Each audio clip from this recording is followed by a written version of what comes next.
I wanna close my eyes and go back, play it in my mind. A movie of us two, yeah, we were happy at the time. Can't remember what it felt like. We used to be so strong. That picture perfect sky now, it looks so gray and cold. We've been laying here since 4 a.m. and you haven't said a word to me. Silent treatment, is this what it feels like when your heart is aching, when it bleeds? If it's over, just say it out loud. Say those words, go ahead, just shout it out. Just be honest, be a man right now. Say it's over, if it's over. Do you remember when we went to Paris in July? Got stuck out in the rain, but we danced around and didn't mind it. So young and reckless, baby, you and I fit just like a glove, but I guess that's over now. We've been laying here since 4 a.m. and you haven't said a word to me. Silent treatment, is this what it feels like when your heart is aching, when it bleeds? If it's over, just say it out loud. Say those words, go ahead, just shout it out. Just be honest, be a man right now. Say it's over, if it's over. If it's over, just say it out loud. Say those words, go ahead, just shout it out. Just be honest, be a man right now. Say it's over, if it's over.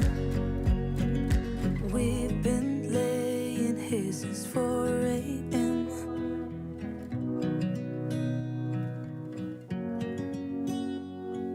Silent treatment, is this what it feels like?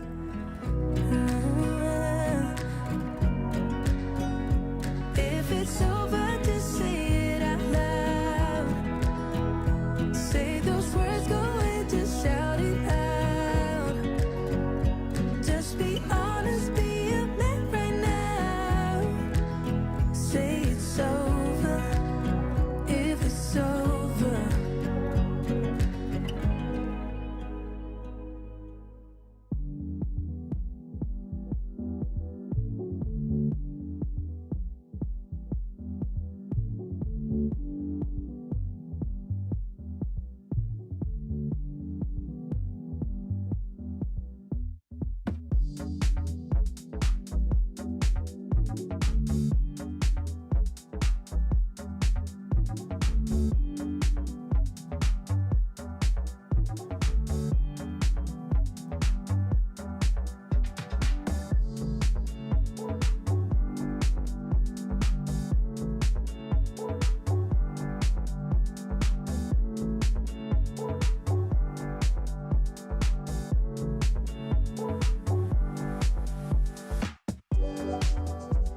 Hello, and welcome everybody. Such a wonderful day today. I'm looking forward to doing this live stream. I'm telling you, every single week, it just keeps getting better and better and better. And all the effects that I'm starting to work on is finally starting to come to fruition. I got this goofy one that I got going on right now. Based on the old GTA, Thug Life. We're going to have a wasted screen, and starting to work on bumpers. And speaking of bumpers, I finally figured out how to make the bumper work properly to introduce our co-host today. And now with great fanfare, get ready to meet someone special. Check it out. Motivation and inspiration, just as good as pineapple on pizza. Congratulations. You scream, we scream, we all scream for... It's the Vaping Heed on Mixin and Chillin with Hunky Vape.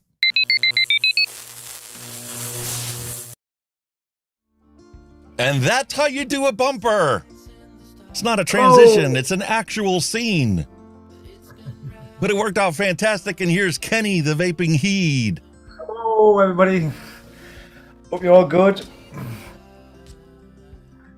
Nice to be back again, innit? Where'd that week go? Seems like only yesterday we were here. Oh man, did that week fly by? I can't believe how fast it went by. It's unbelievable, isn't it? Oh man, there's so much going on. I sold my van. It's basically like a backup vehicle in case, one of my wife's or my truck breaks down or something. We just had it as a spare sitting here. Got another one in the driveway that I got to change the transmission pump on. So I'm like, we don't need 4 cars for the 2 of us. No. So we ditched the van, got rid of it. Street looks a lot nicer now, only having 2 cars in there. But always something going on. It's just, and it's that time of year. The weather's gotten cooler. Mrs. Hunky Vapes kept the money off the van to stop him spending on vape stuff. Yes. She's like, no more vape stuff until you review the stuff you already got. So that's what I'm working on right now. This is the OXVA Xlim. And for somebody that is, out there just started vaping, trying to quit smoking, bought themselves a disposable, and they're like, oh man, this thing works all right, but it's pretty damn expensive having to go spend $25, $30 on a disposable every single week. It's got to be a cheaper way to do it. Well, let me introduce you to the OXVA Xlim. I think they're competing with Caliburn by the looks of it. Nice feel to this thing, and it's truly a mouth-to-lung device. They're the more popular ones under the Caliburns. Yep. And I'm telling you, I understand now why. This thing feels quality and heavy, but it's not like overly heavy like the big mods that I love to carry around, These disposables expensive in your part of the world. I've got a E-Leaf. No, it's an elf bar. 96 quid over here. Yeah. And the nice thing about this one is you can adjust the airflow on it. Oh, a little slider. There's nothing posh with this. It's just a straight way you go. Everything's as it is. So if you want a really, really tight mouth to lung, it can do it. Really? Wow. And there's 3 different coil options, which kind of brings to light a question that Dusty Country Road asked me last week. He's having trouble trying to formulate a recipe that works in his wife's mouth-to-lung device and also works inside of his direct-to-lung device. And that brought to attention something that we talked about. We mixed up the prints, right? Yeah. Yeah, and I was like, man, I wish that thing was sweeter, and it's just not quite sweet enough for me because, I'm using it in my direct-to-lung device. So I thought about it. Well, this is Vaping with Vic's recipe, right? So I think I need to put it in the tank that he made and see what it tastes like in there. So I got the F-Row all cleaned out here. Not F-Row. What was the name of that thing? The Kelpie. The Kelpie. Yeah. So I got the Single Kelpie coil. out here. Cleaned the thing out. It was made by Efro. Yeah, And we're going EH to try it Pro, out with his to see if the flavor's different in it.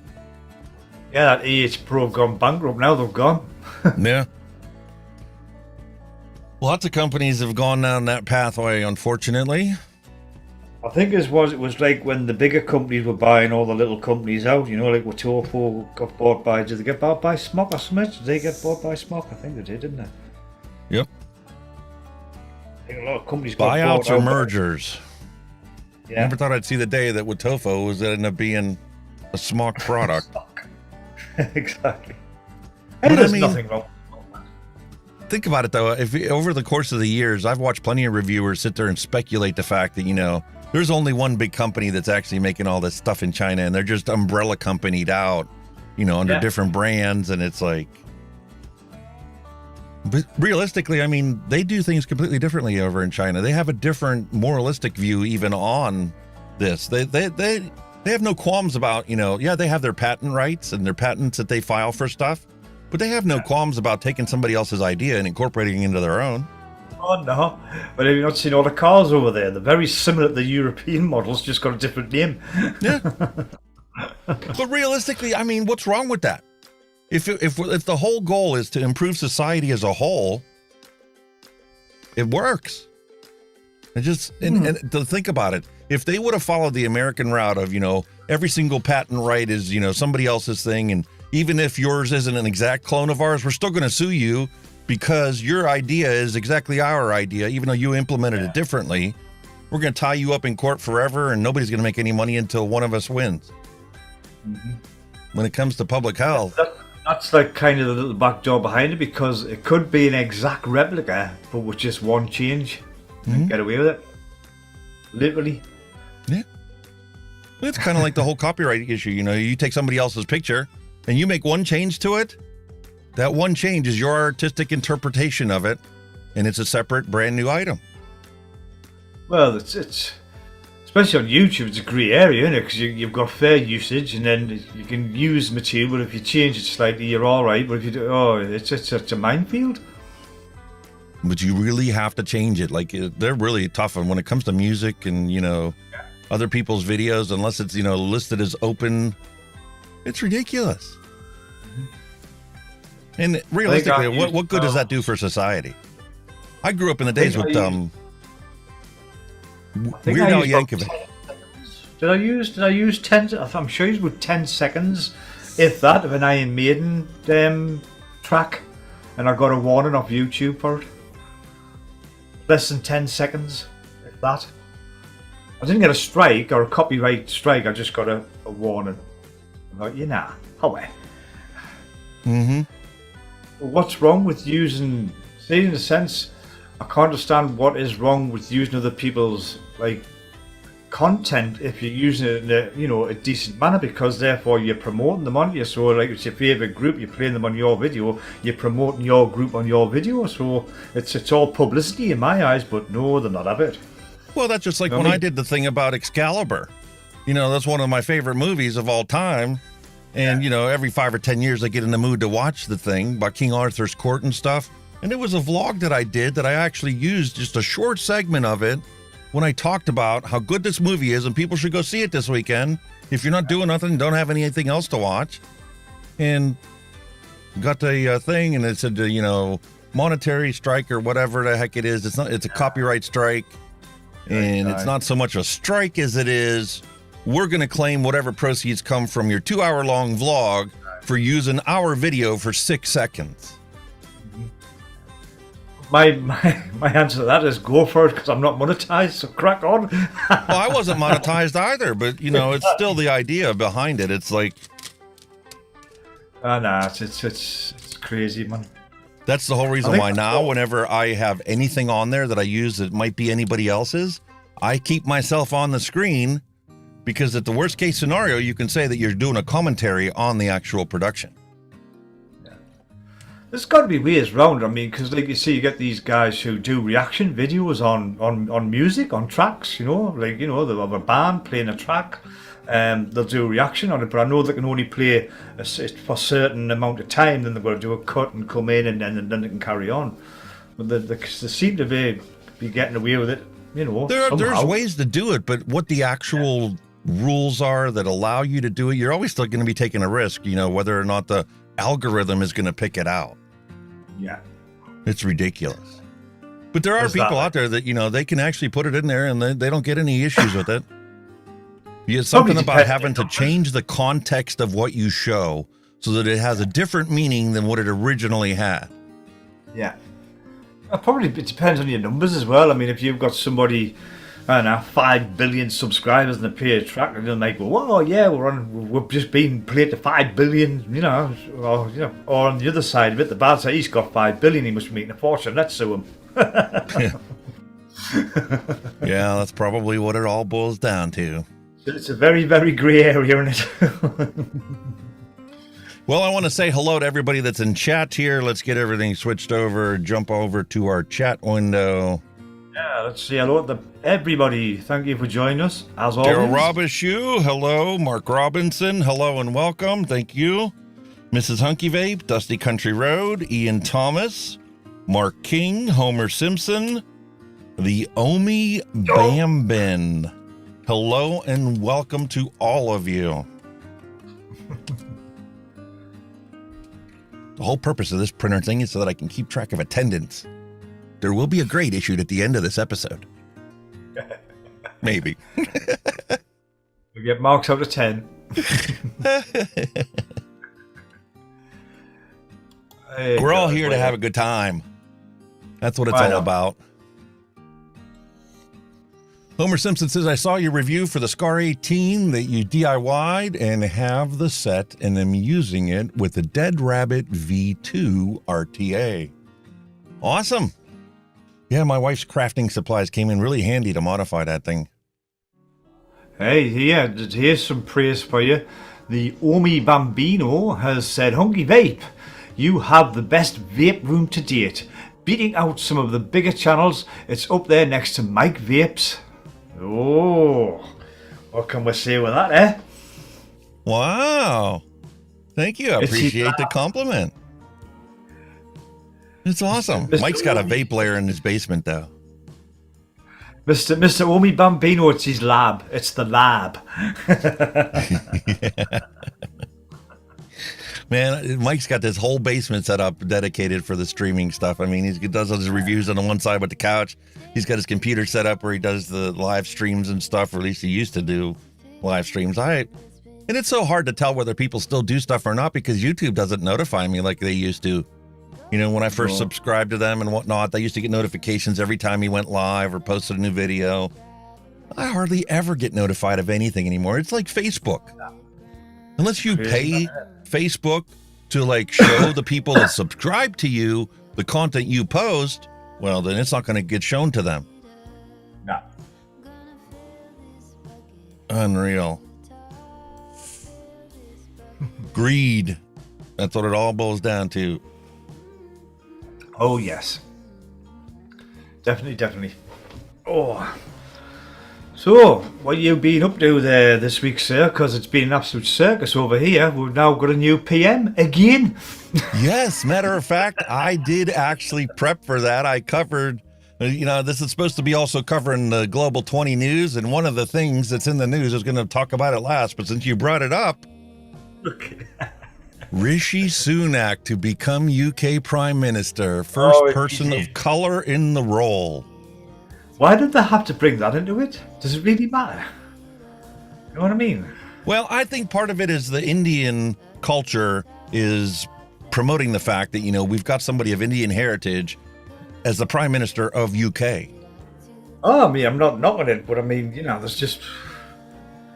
he's not Prime Minister because of his colour, race, religion, creed, whatever. He's Prime Minister because he can do the job, hopefully. That's the main thing. We've got to keep an eye on the markets as well, because obviously, like I say, they were all over the shop, weren't they? The pound dropped badly.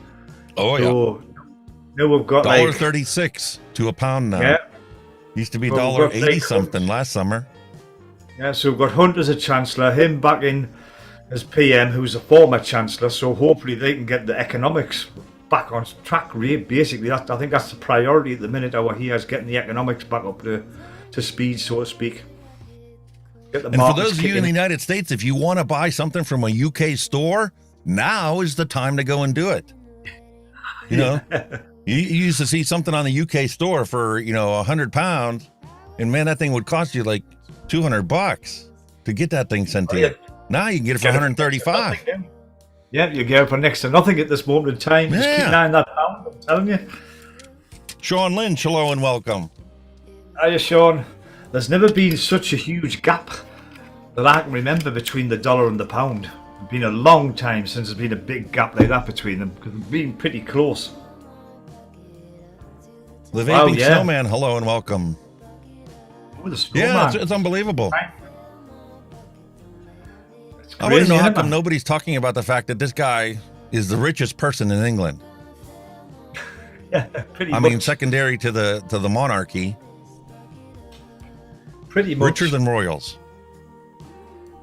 Like I say, his wife's got all this her own, foreign companies and all that stuff, so she's not skint either. She's worth a few quid. Hedge fund manager, 42-year-old, and he's richer than royals. Pretty much. Well, we'll see what he actually does, in his actual role. What can he actually get accomplished? Sorry, I'm chuckling a bit there. Sean Lynch, Newcastle United are fourth in the Premier League. That's our local team. We've been playing very well. And we beat Tottenham Hotspur the weekend, so we've got up to fourth in the Premier League. It's quite an achievement for us. We've been playing recently, so. Well, look at all That's this stuff. Soccer to all you guys in America. That's soccer. I love football. Well, that's what it's called in Europe. Then again, my Hungarian ancestry, that's what I knew first before I knew American football. Not that my dad didn't watch football, but we grew up in Cleveland, so it was the old Browns that, we were rooting for back in that day. Wow. Now I'm in Pittsburgh. Now it's the Steelers. The Steelers, isn't it? Pittsburgh Steelers. Do you ever get any of the ball games? Are you very a fan of it? Or No, I've gone to a baseball game before. I enjoyed watching the baseball games. I've seen both the Indians and the Pirates play, not against each other, but it's nice to go out there in the sunny summer. I can't even talk today. What the hell? Sunny summer day and enjoy the beautiful weather, watch the game, and eat some great food. we call it rounders over here. Yeah. Well, Really odd. what do you think of the Sunak? Is he going to actually get stuff done? Center, right, moderate? I don't know. I think nobody's really taking politics very seriously at the moment because of all the shenanigans that's gone on with them. I mean, give the man time, see what happens. That's all you can do. I mean, when they were talking about bringing Boris back, I mean, Howard, that was never going to happen. Surely I did not. see that. I did see that earlier this week. You had huge support as well, You had massive support to come back. I thought, no, you can't do that. I think there would have been riots in the street now if he came back. Well, there's an interesting article in the Washington Post for anybody here in the States that wants to find out about this guy, what's going to be happening over in England, what his previous stance have been.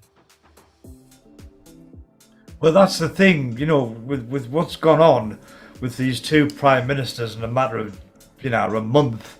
We still don't know where they actually stand on vaping, whether they're pro or they're not. So, again, our new TPD rules or whatever they're going to be are being pushed back again. So, we're still waiting to see what they're going to eventually do. But, as the Prime Minister for it, the Tories in general seem to be for vaping. Obviously, they promote it as a stop smoking thing. So sorry, I just forgot my words there. But then, and also, you know, we've got, you know, vape shops and hospitals. So I think the Tories are generally pro vaping, but you know, what the individuals in the party are is a different matter. Yeah, it all depends on who he actually appoints for health minister. If he changes who the health minister is, I mean, that's going to have a bigger effect than what his personal opinion is on the subject. This is it. Like I say, it's just up in the air. You know, we still don't know where we're still technically under the old EU rules still regarding vaping, which when that will change, nobody knows at the minute, because I think they were due to have some kind of meeting this year, but it just went out the window. Yeah, at this point, it's just going to be the routine of the academics when they could do their normal, you know, biannual meeting to discuss, you know, updates and changes and, you know, reflections and revisions to the things that they've already published out there. I mean, I don't think we're asking regardless. I don't think we're asking for much, really. I think we're still, maybe the NIC levels gone, I think it was from 20 to 30. I think they want up the NIC levels to about 30 milligram. And obviously the tanks, get rid of the 2 milligram. That's the only two things that really stand out. But everything else, I think people are pretty much content with or happy to go along with, you know. Because at the end of the day, we do believe in regulation. It's got to be regulated. So, you know, we're happy to follow the regulations as they say, you know. But again, wait and see, innit? Hey, this is just a Yankees opinion on the subject, but I honestly think you guys should go up to a 50 mil capacity. You want to complain about the black market right now? All these stores are importing all these illegal vapes simply because of the concentration limit that you guys have set at 20. If you took that to 50 and allowed the shops to sell the 50, the black market would be gone. Yeah, there's that, but I don't think a lot of people would want that, because, I mean, do you need 50 milligram to quit smoking? I mean, on my experience, I didn't. I quit quite happily on 20. Not a problem. I quit on 6. Yeah, but so, you know, they've got to set the bar at some point. But you're also talking about disposable type devices where the actual puff, when you vaped and you quit smoking, you didn't have a little tiny disposable that you were trying to quit on. You had an open tank system that you had, you know, sub-ohm coils in. Yeah. There's a big difference between sub-ohm coils and the little tiny coils that go into these devices. Yeah, I totally agree. I mean, you know, I'm normally a 3 milligram vapor, and when I have a go on one of these things, it takes us about an hour to get used to it. Yeah.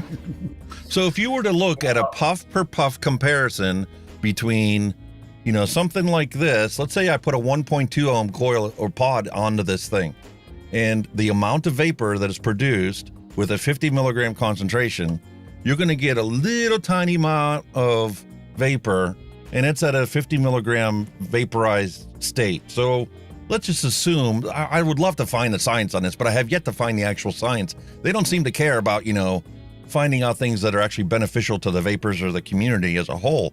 When they do these studies, it's either to bash the thing or just applaud the thing and say, this isn't in it and this isn't in it. There's no metals in here if you use it properly. And it'd be nice to know, if you take a little tiny sub-ohm thing with the 1.2 ohm coil and you take one drag of it, one normal puff of it, and you compare it to one puff you take with a sub-ohm coil or a rebuildable like this at 6 milligram, where does the actual vapor concentration in your mouth that you put into your lung compare? I would, at a guess, because, like you say, the sub-ohm tanks and the rebuildable tanks are down to the end user. I think the pods, the disposables will be a stronger, more vape, because they're pre-made in a factory and they've set the limits with it. Whilst as a user who's building or using sub-ohms, you've got that room for error. So you might one day, you know, have a fantastic vape, go out the next morning have a crap vape. You know, there's too much room for error, I think. So I think these would probably be a more, you know, intense or stronger vape, if you want to put it that way. Yeah, when I quit, I was told, oh, you should buy 12 milligram juice because, you're a multiple 2-3 pack a day smoker and you're going to be using this thing. That was the Atlantis Aspire I was using at the time. And they said 12 milligrams of what you need. That was such a harsh throat hit for me. I couldn't stand it. But other people take it and they need 18 because they don't feel the same throat hit that I felt. I think I started on 20, but it was Nick Saltz. It was Dr. Saltz, if I remember correctly. Dr. Saltz, Nick Saltz, 20 milligram. I was on there then for about, I'd say 2 months, but I had the mindset saying I wanted to take less. So I was on that. I went down to 16, down to 12, and then from 12 straight to 3. And that was in the space of 7-8 months. Mm-hmm.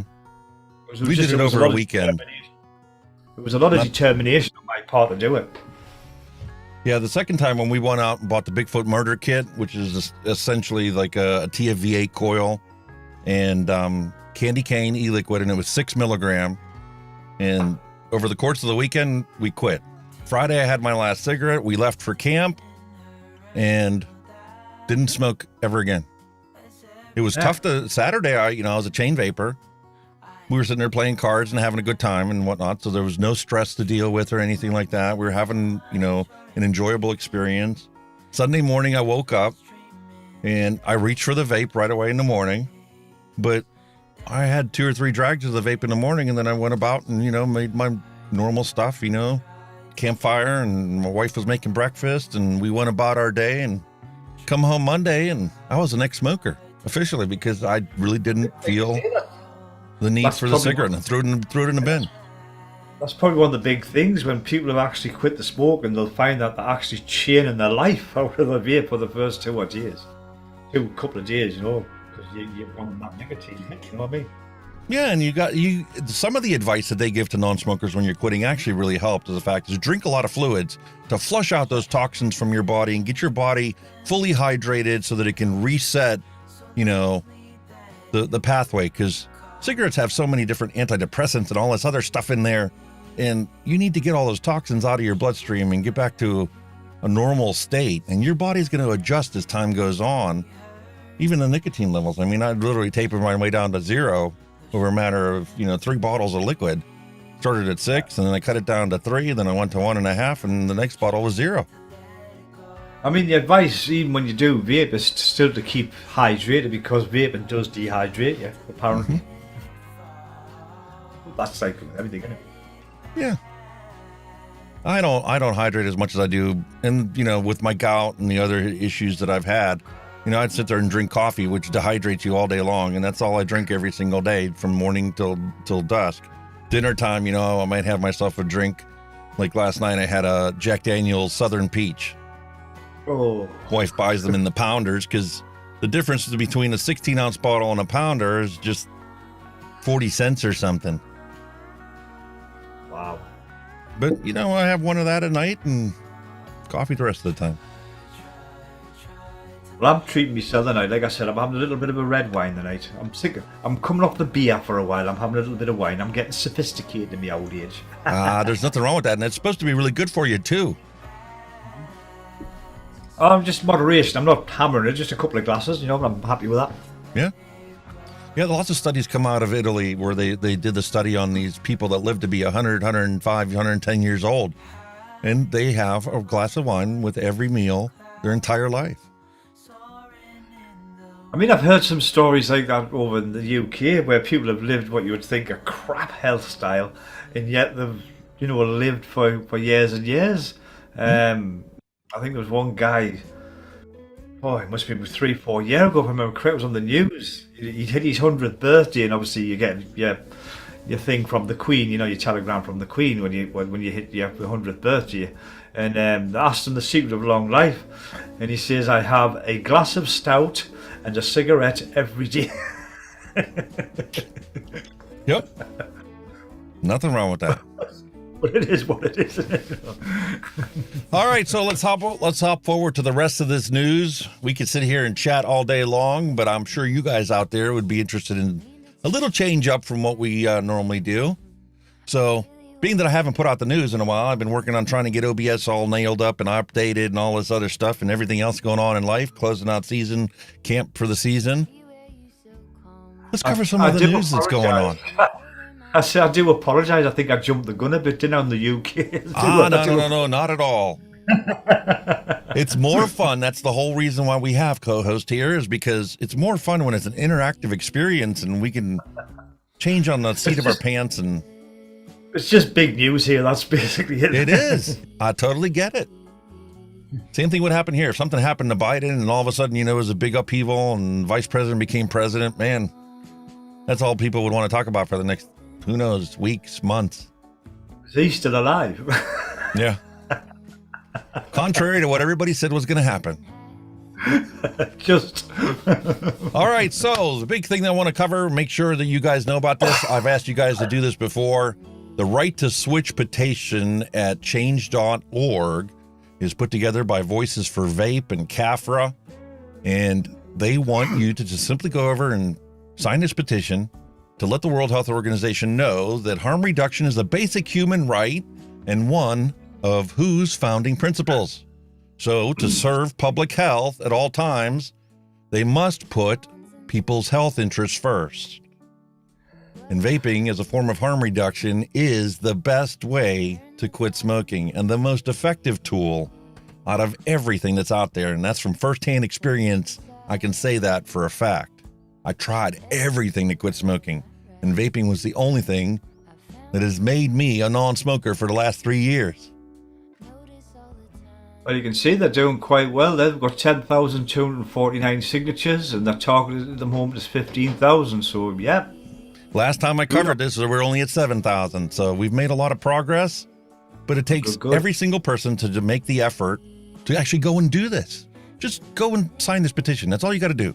You don't need to get anything else going on. There's no big, long story you got to do. It's just signing a petition.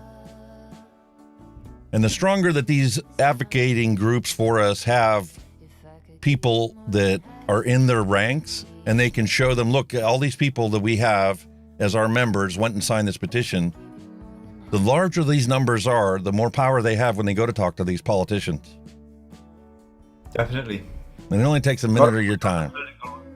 Got to go down the political route. Got to do it that way. Because when you don't, this is what happens. FDA, Department of Justice, seek permanent injunctions against 6 e-cigarette manufacturers, aka vape liquid manufacturers. All these companies that are listed here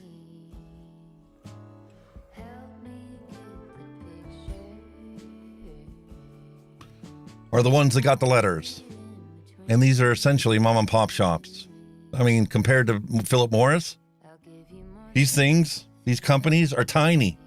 And yet this is what the FDA is going to focus on to combat their used vaping problem that doesn't exist. Unbelievable. FDA oversight of vaping industry and impact on use likely minimal. This article really surprised the hell out of me. Because, we've been sitting here talking about how, the FDA's did this and they didn't approve this and they've only authorized 3 products, 2 from Big Tobacco and 1 from the Enjoy Ace. Essentially, they say it's 23 products, but it's actually 3. You can only use 3 complete products, even though there's 23 components to those 3 products. But this was interesting to find out that, regardless of what's going on with the FDA and what they do and what they don't do, the actual impact to the vaping industry is likely minimal. And we see this firsthand. The FDA hasn't authorized any vaping products, open tank systems, e-liquids. They've only authorized these 3 closed tank systems.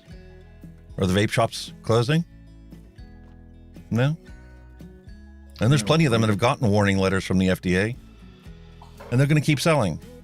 And then if the FDA cracks down on them, guess what? They're going to move to the black market, and then things are going to be traded on Facebook and TikTok and other social media platforms.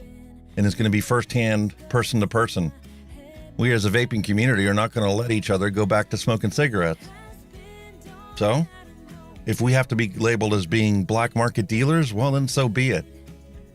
I'd like to see the first person that gets thrown in jail because we're sitting there keeping each other from smoking. Sad, isn't it? I'll update the description to this video after the episode to get these things up there so you guys can check them out. But I found this to be very interesting. This was posted by Charles Garner on Twitter. And the facts are the facts. And even the FDA knows. And Dr. Brian King even said that I'm fully aware of the misperceptions that are out there and aren't consistent with the known science. We do know that e-cigarettes as a general class have markedly less risk than a combustible cigarette product. Yeah. Facts are facts. E-cigarettes expose users to fewer harmful chemicals than burned cigarettes.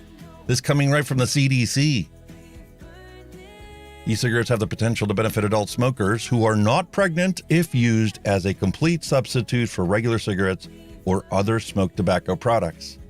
Not only is this a false statement by the CDC, but here in the UK, they're handing out vape kits to pregnant women to reduce their harm and to save their pocketbook from the expense of buying cigarettes. It's better for their health, so why not do that to improve their health outcomes? It's crazy, man.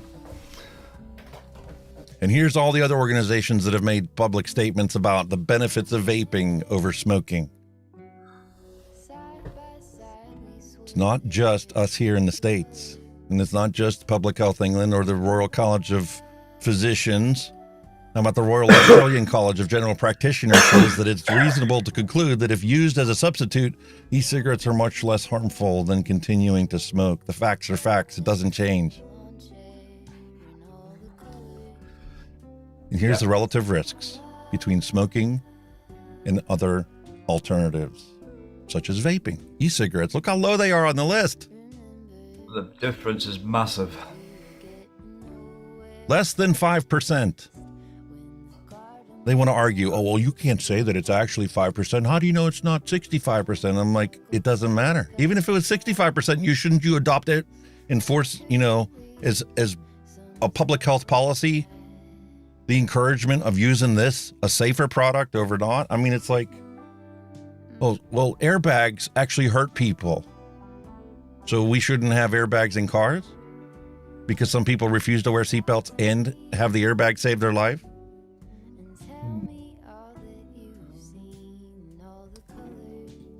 Preposterous. Yeah, nobody's saying that vaping is totally risk-free. I mean, there's still lots of Nothing research is risk-free. because you're still putting a foreign object into your body, but it's not as harmful as putting the toxins that are in cigarettes into your body. That's the point. Well, people drown in swimming pools, but we're not banning swimming pools because it's not 100% safe.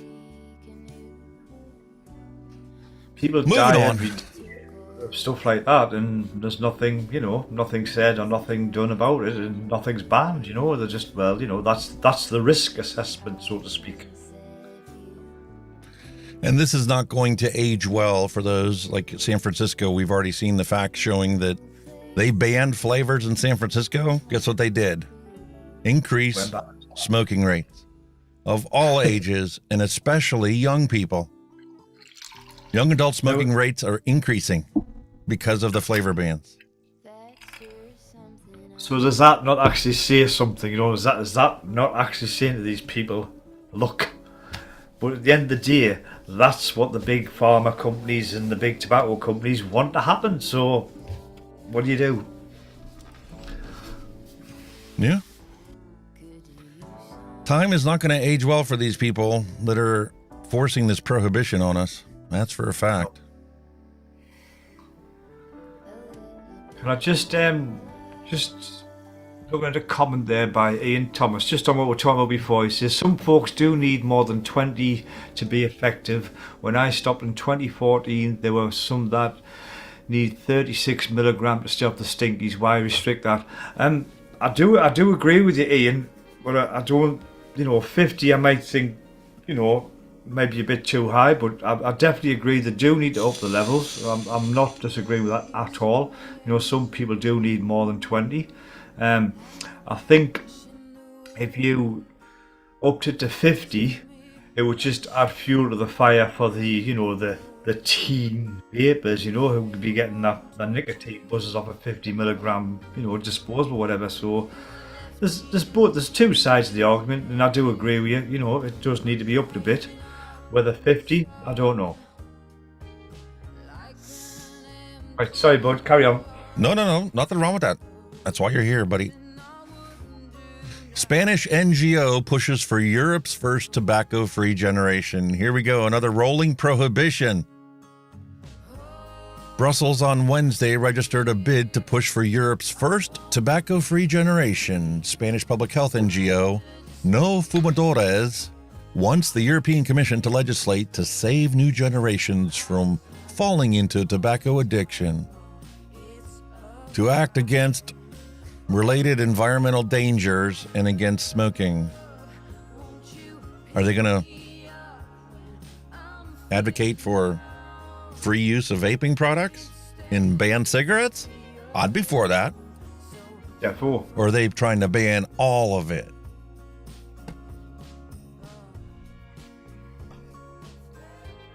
Yeah, it's a funny old world. Be a link in the description if anybody else wants to follow up on it. And this is what I talked about earlier. Pregnant women to be handed free vapes by London Council. It's so bad for the pregnant women, but here they are in London handing out vape kits to pregnant women so that they don't smoke.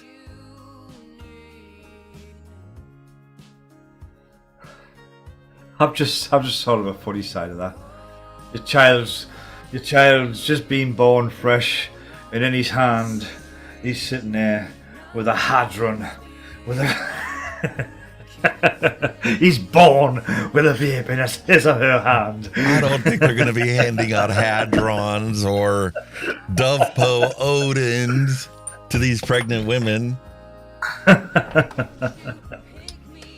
More likely it's going to be, something like this OXVA Xlim, or maybe even, disposable. I don't know exactly what kits they're going to be handing out to them.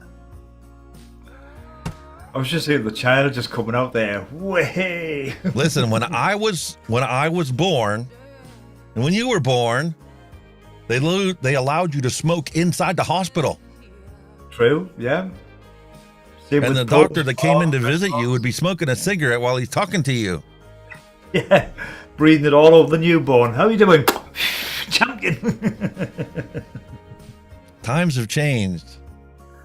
And I agree that they need to change, but come on, let's be realistic here.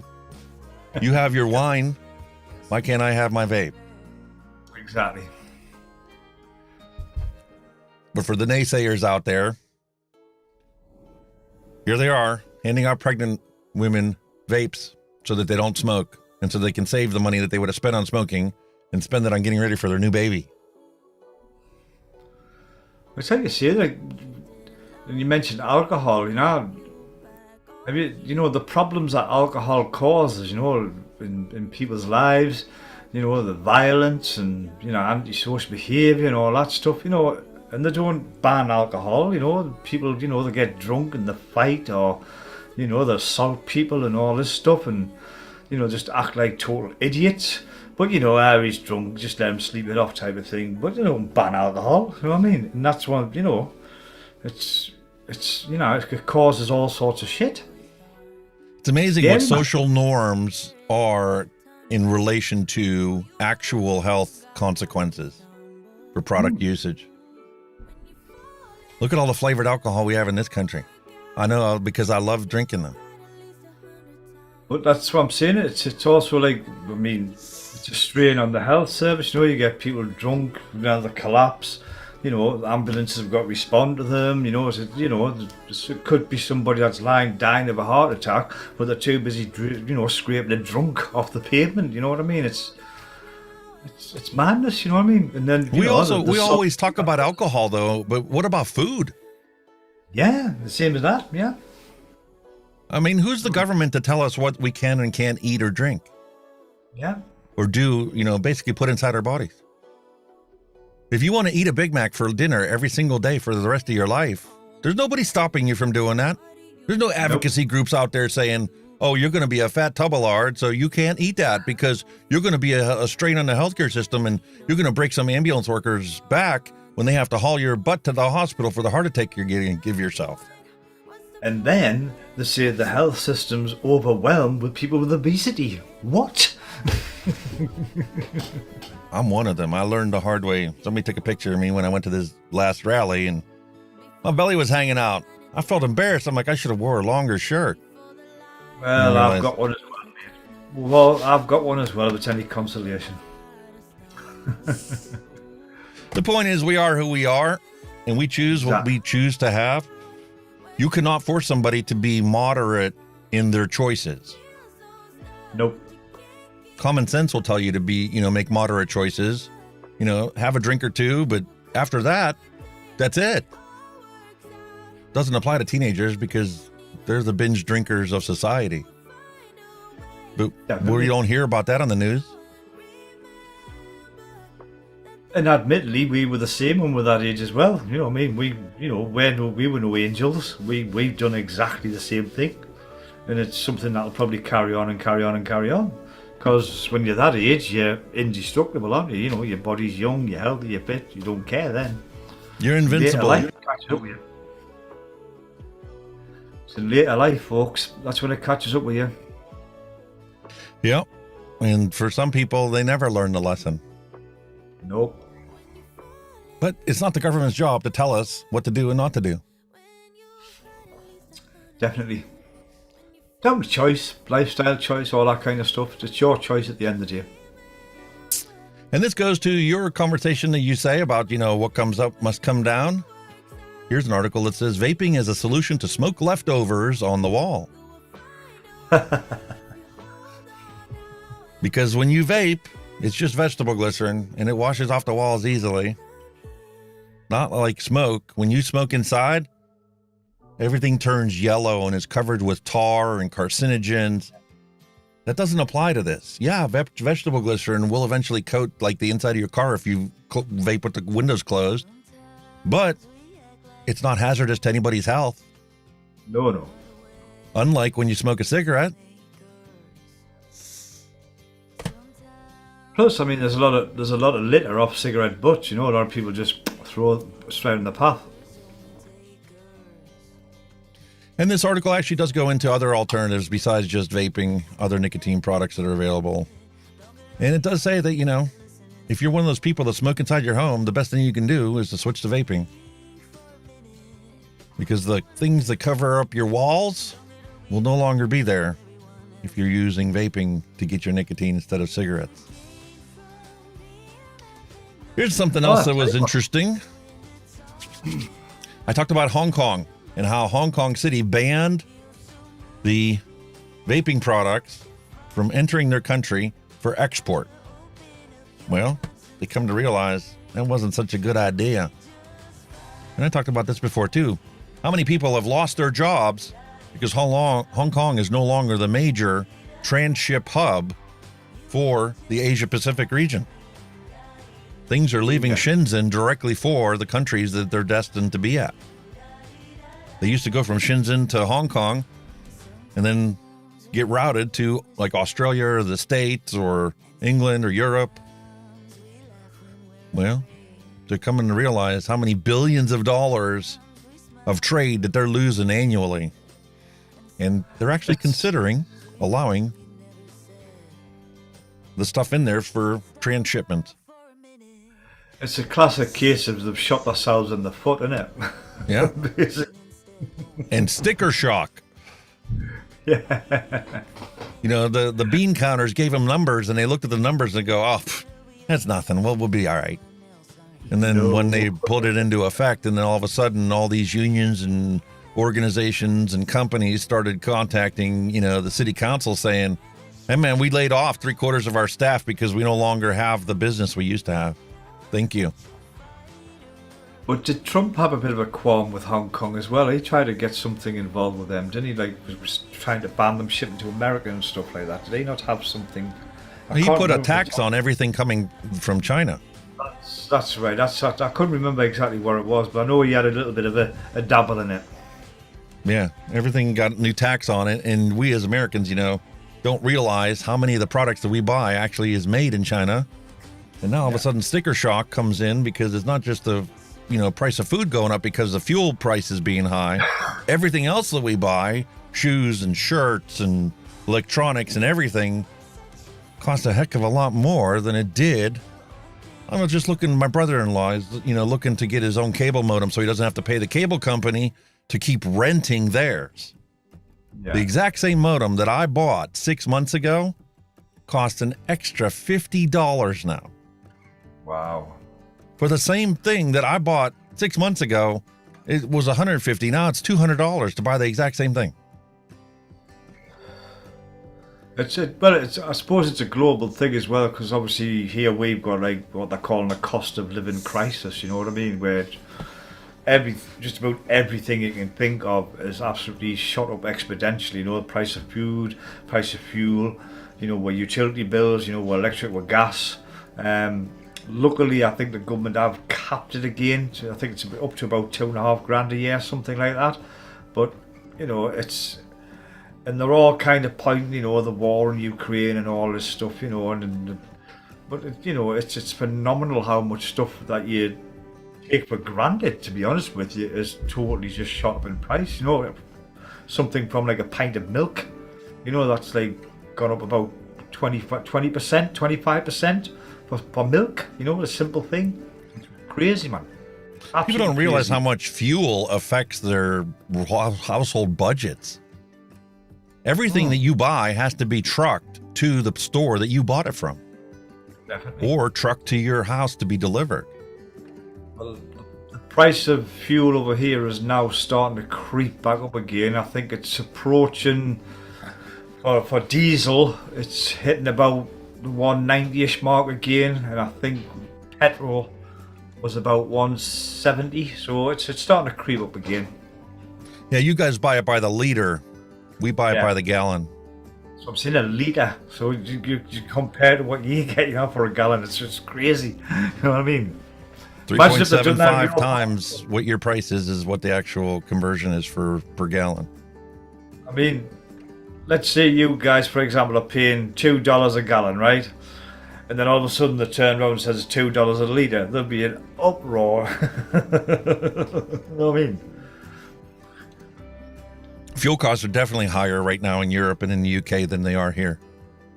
But then again, in the US, you're an oil-producing country as well, so that kind of goes for you as well. Like, plus, you also have to take a look at Canada. Canada has the oil sands.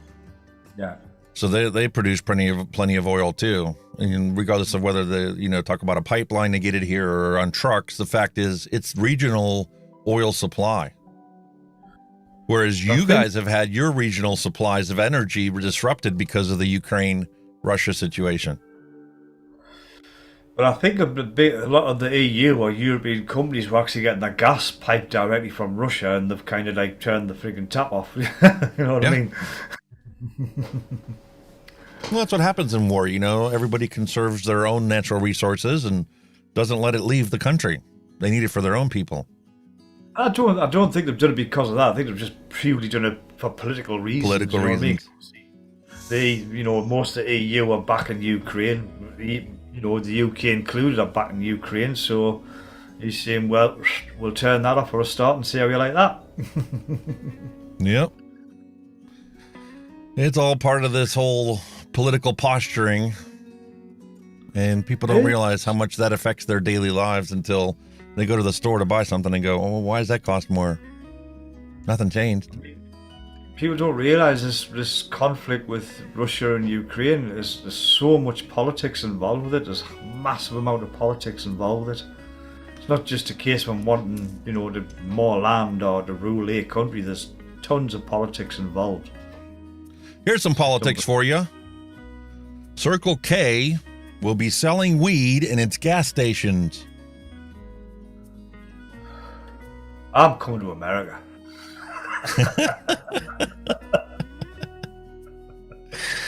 Yep, marijuana legalization has made such great strides that they're not going to be selling.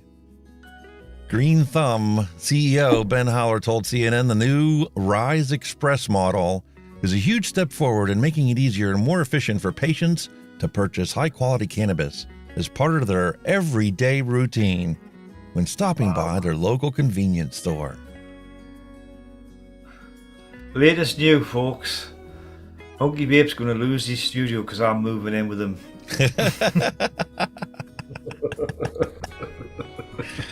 It doesn't take much to get your marijuana card. It's still totally blanked over this country. They just do not want to know over here. Totally. You can get it prescribed medically, but it's a last resort. But as regards to making it, you know, accessible to the public and that, it's still classed as a Class C drug over here. But it's still illegal. Well, it's still federally illegal here in the States as well. States have legalized it for medical purposes.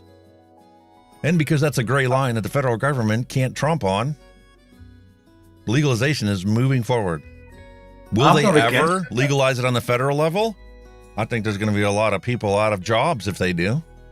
Yeah, I'm not against it. I do think it has got, you know, you've seen lots of stuff in the news around the world that it does have benefits for people suffering with certain health conditions. So, you know, I'm for it, like. I'm definitely for it, and I'm for it to be legalized everywhere, regardless of the situation. It should be like alcohol. Legalize the sale of it and tax it. Put safety measures into place so that, you know, it can't be contaminated with herbicides or who knows what. Let people have whatever gives them their pleasure. That's what I mean. I mean, imagine if you did legalize it. See here, imagine all the drug dealers you'd put out of business in one fell swoop like that. Because it's massive. Cannabis is the main drug over here for drug dealers. It's as simple as that. We'll put them all out of business. Simple. Pardon me. Well, a little bit of industry news for you guys. Here we are. It's been an hour. This is what happens when you do news live. It takes forever to go through it. But anyway, here's a couple bits of industry news for you guys. Fast and Speedy vape giant VOOPOO has released the first fast-charging futuristic Argus P1. A little tiny device there. But fast charging is now a relatively old technology if you really talk about the truth of it. It's just a matter of being incorporated into these devices. You know, like our cell phones, you can have a fully charged, or not fully charged battery, but you can have 8 hours of battery charge in 15 minutes. Then you start running into some heat dissipation issues, but that same technology can go into these vape batteries. It's just getting better and better, isn't it? 15 watt fast charging is now what they're putting into this. That's crazy. And SMOORE International unveils FEELM Max. They're diving into the disposable market. Wow. SMOORE. That's the name I was trying to think of before. When you know, they own pretty much all the vaping companies over in Shenzhen, don't they? Because they put it all on the market, didn't they? Yep, and they're on the stock market as well. That's right. That's what I mean. They put it on the stock market, didn't they? Yep, not knowing exactly what the regulations are going to be for different areas of the world and stuff. It's an inevitability for these companies, especially these big ones like SMOORE, to get into the disposable products, because in some places, they're going to ban the open tank system. They've been talking about that for years now, since I've started vaping and looking into the news. The World Health Organization wants to do away with the open tank system and just sell closed tank system items. So you can't adulterate it with, you know, who knows what. Be it, you know, marijuana, be it fentanyl, or who knows what the drug dealer is going to be putting, or black market's going to be putting into these products. Melatonin, or who knows, health cure, whatever they come up with next year. It's just regulation. You know what I mean? That's all it's about.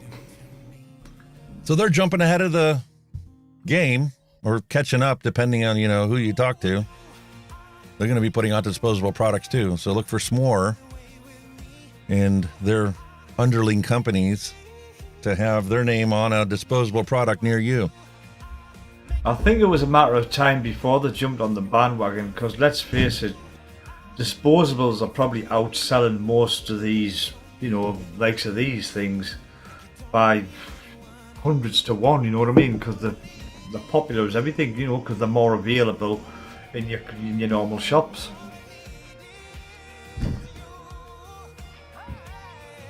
Very much so.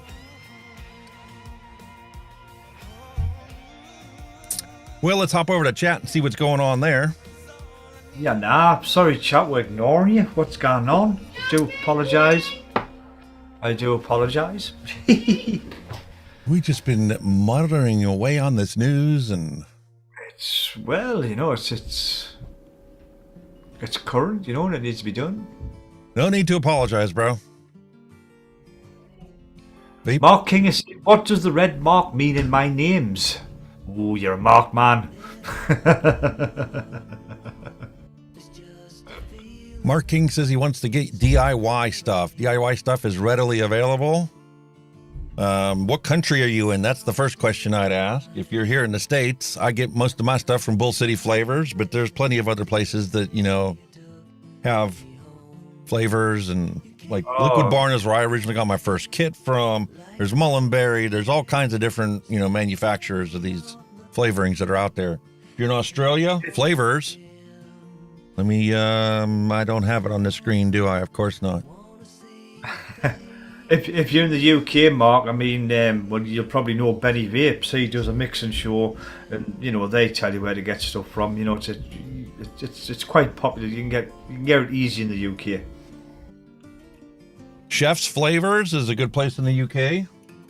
Mm-hmm. That's where a lot of the people here in the States go to order stuff that they can't get elsewhere, you know, especially some of the flavors that come from Italy. That's a great place for you to order from if you're not going to order directly from the manufacturer. Mark said he's in the US.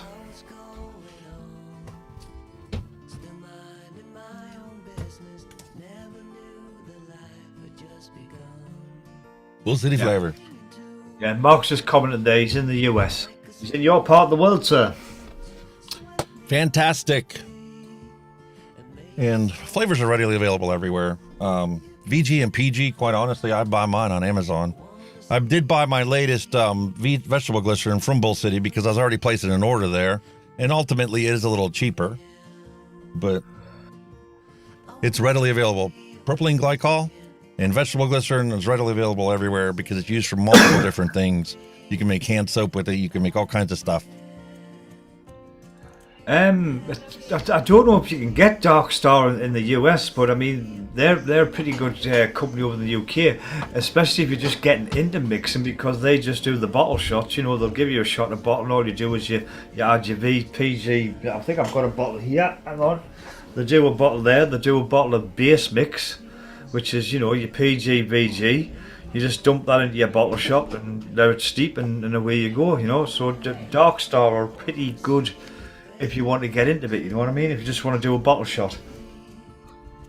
And that's literally all it is. You start with a base, you add a one shot to fill this bottle up, and there's your bottle of liquid ready to go.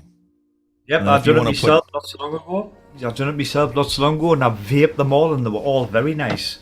The only downside is, you know, I'm not patient and I hate waiting for them to steep, but there you go. Totally understandable. But it is an easy way to get into mixing, you know, just to get it one shot, base mix in, and away you go, guys. It's, you know, the secret sauce, and that's it, you're away. Yeah. Yep. And even in the States, I've seen a lot of the stuff, you know, like they have the little capsules, the Sapphire Nick. You can buy a little capsule of it, just like you guys buy yours, you know, little shots that you put into it. Yeah. Just a little vial, you break the top off, you squeeze it into your liquid, and there you go. 1 to bring it up to 3, 2 to bring it up to 6, and you're good to go. Ian Thomas has just commented there. He says that the chefs are stopping doing individual flavours, and they are concentrating on one shots due to sourcing issues. Wow. Ooh, that's interesting. Yeah. They're a pretty good supplier as well, actually. Them. Mm-hmm. Well, today's recipe, I was watching DIY or Die, Wayne. He's the master when it comes to DIY recipes. So if you haven't followed his channel yet, I suggest that you go and do that. I was watching his show the other day, and he decided to make up a strawberry milk or a strawberry custard, depending on how you like your flavors. They're essentially the same flavor. Custard, Strawberry milk or a strawberry custard. No, custard, please. No, custard. Forget the milk. In actuality, though, the recipes are the same. They might call one and call one the other. And unless you buy both bottles and compare the flavor, you never know the difference because there really isn't much. You might push the percentage of the custard a hair more. Or you might push the sweet cream or the whipped cream flavor a little bit more. But essentially, they're the same recipe.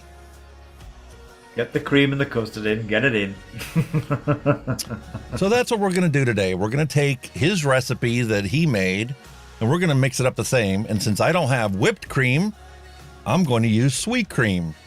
I asked him on his show, which one of the best is better, Capella sweet cream or TFA sweet cream? And he's like, well, the TFA's got a different note, more of a milky note, whereas this sweet cream is more of a whipped cream type flavor. So we're going to mix up that recipe as the random recipe for today. Wow. Yum. It's been a long time, and this is all boiled down to the fact that last week my wife made me a strawberry milk to go with dinner using Nesquik. Put it in there, and that's it's like it got my taste. It was like Dusty Country Road. I saw you there. So that got the taste in my mouth. Like, I want to try a nice strawberry milk recipe. And that's what we're going to mix up today. Why not? So we're going to create this recipe. And I'm going to actually give credit where credit is due.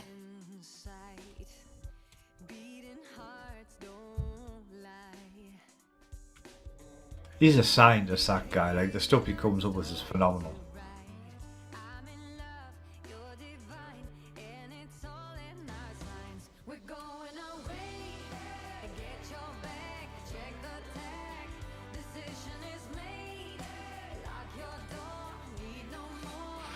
And since I'm going to be actually vaping this, I'm going to make a 60 ml bottle of it today. 60? Ooh. Let's see, where's this flavors? Let's see, we have cheesecake,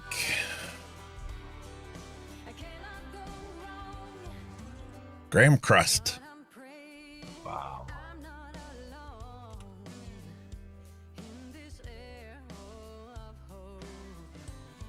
and what do we do? 2% of that, I think he did. I bet that's nice on its own, that. Mm-hmm. And then naturally, we're going to do both strawberries. I got strawberry ripe and sweet strawberry. Looks good. Let's see, what was that? 3% or that was 2% for the ripe. And then the other strawberry was 3%. That was sweet strawberry. There it is.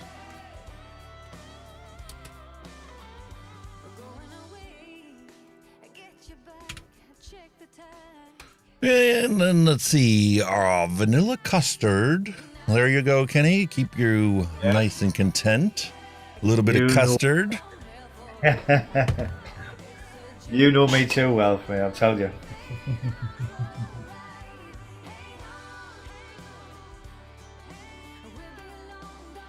And what was that? 3% of that as well to balance out the strawberry. And we're going to use Capella's sweet cream, like I showed you earlier.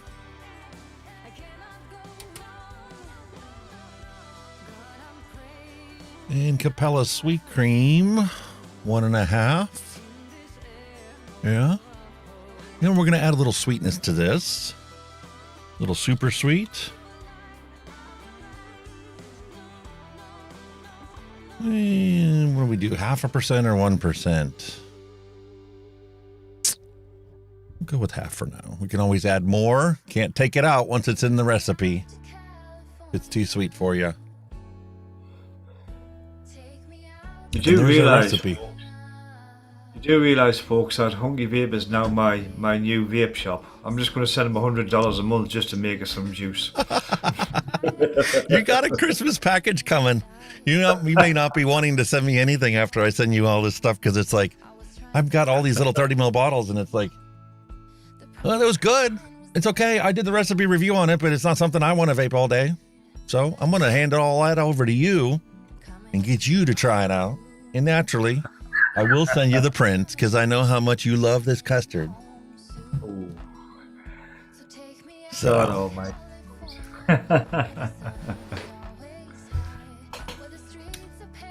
You do realize I'm hoping it's all liters.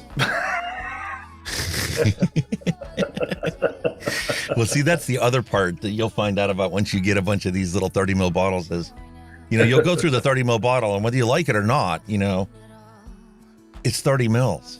So even if you do like it, it's like, okay, I want that recipe for a bigger bottle later, but once you finish it off, it's like, okay, do I want to change the wick in my dripper just because I'm switching flavors? Do I want to take the chance and just start using the other one? Oh, I do change in the drippers when I do change flavors. I'll give you that. I do change. It's easier in drippers than it is in a tank. Yeah.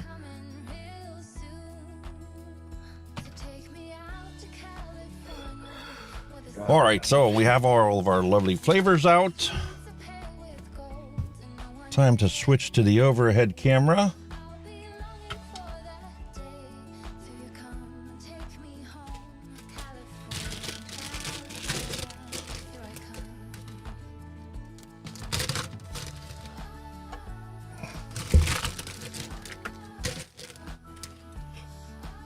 Yeah, that's the French vanilla creamer. It's not actually milk. It's all fake chemicals and vanilla flavor.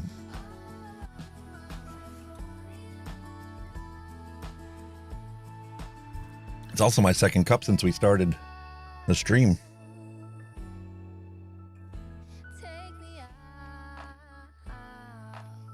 Fantastic. So we start off with our cheesecake.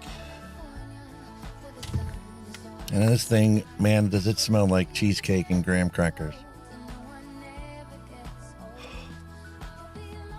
I love this flavor. All right, where are we at? Make sure we got 60 mils. Yep, 1.25. It's 2%.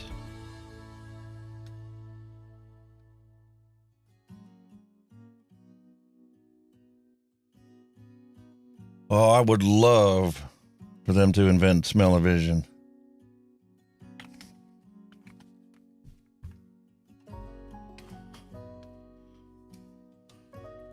Strawberry Ripe's another wonderful smelly flavor. It smells exactly like it's supposed to.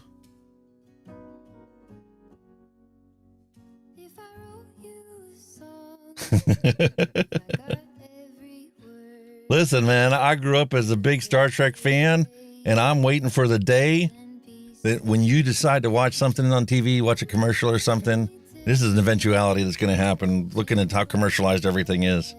You're going to watch a commercial for, let's say, McDonald's, and you see the Big Mac.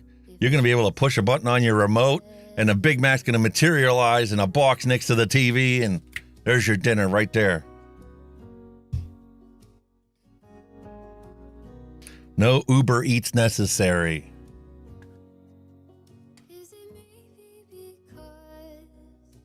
Yeah, I know. All right, super sweet, 0.32.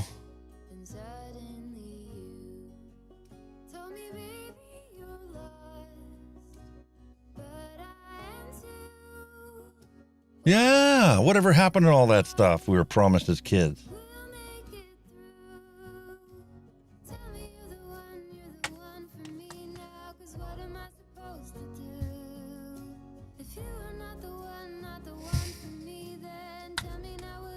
Safety issues. They got rid of yard darts. Where did you go?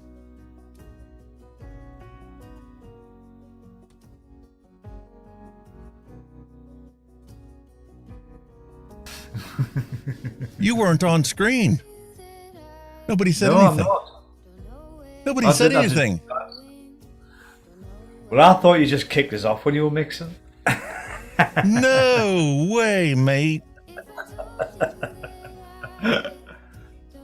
All right, 0.9 for sweet cream.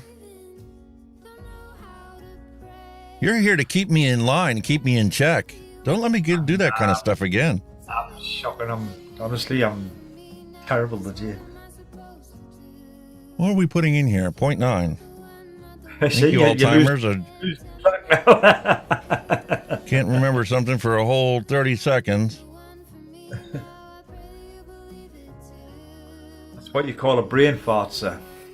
Yes. That's what happens when you're a fart smeller. God damn it. 1.8.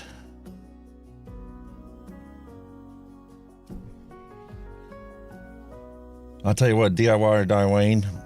Wayne really knows how to make his stuff.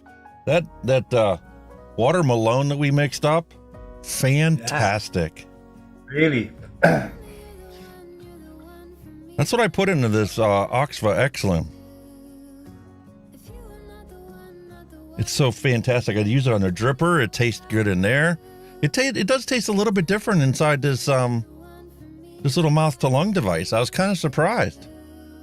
I mean, you still get the essential flavor of it, but the sweetener tastes different in it. Really? Wow. So do you think this one will be a good shake and vape, or maybe you have to leave it a bit? No, I think it'll be a pretty good shake and vape, but it definitely will get better over the next couple days. Yeah. The cheesecake takes a while for it to develop, and so does the custard. Yeah, But well, obviously, yeah. As a strawberry cream, there's 3 ingredients in here that are basically cream custard kind of ingredients, and then you've got 2 ingredients that are your strawberries, and it smells That's wonderful. why it pains me so much when you do custard recipes, because it's got to wait. Mhm. So long. So long. That you do. Did I put the vanilla custard in? I wasn't paying attention. I think I did. All right. Now what? Secret sauce would probably help. So just reiterating on Mark King's question, he says, "What does the red mark mean in my names?" What does that mean? I'm a bit baffled with that one. What red mark? That's what I'm saying. He says I'm not there's a seeing any mark. red marks. Oh, I don't know what he means. I've got it open in Chrome and I've got it in the OBS. I don't see any red marks on your name. That's all. I'm just a bit baffled about it. That's all.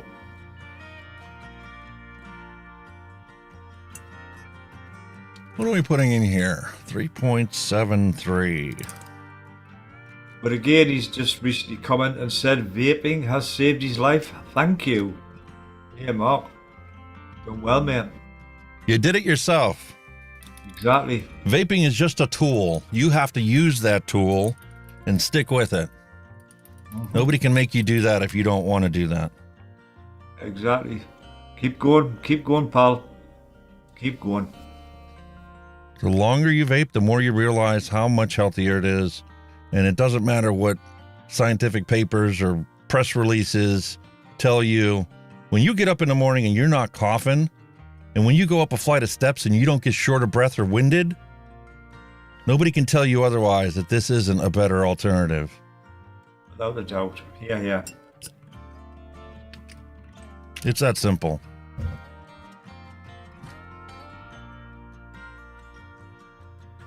That's the thing. Why do simple solutions have to be so hard to achieve?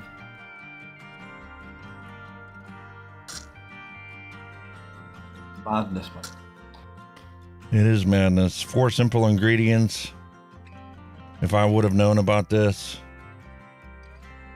earlier, how many years of my life and how much money could I have saved?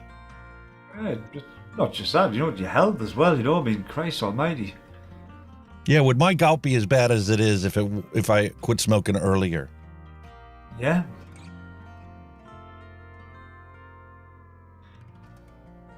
I mean, at the time it was a fashionable thing, you know. If everybody done it, so you just followed the fashion, didn't you? That's how you got it.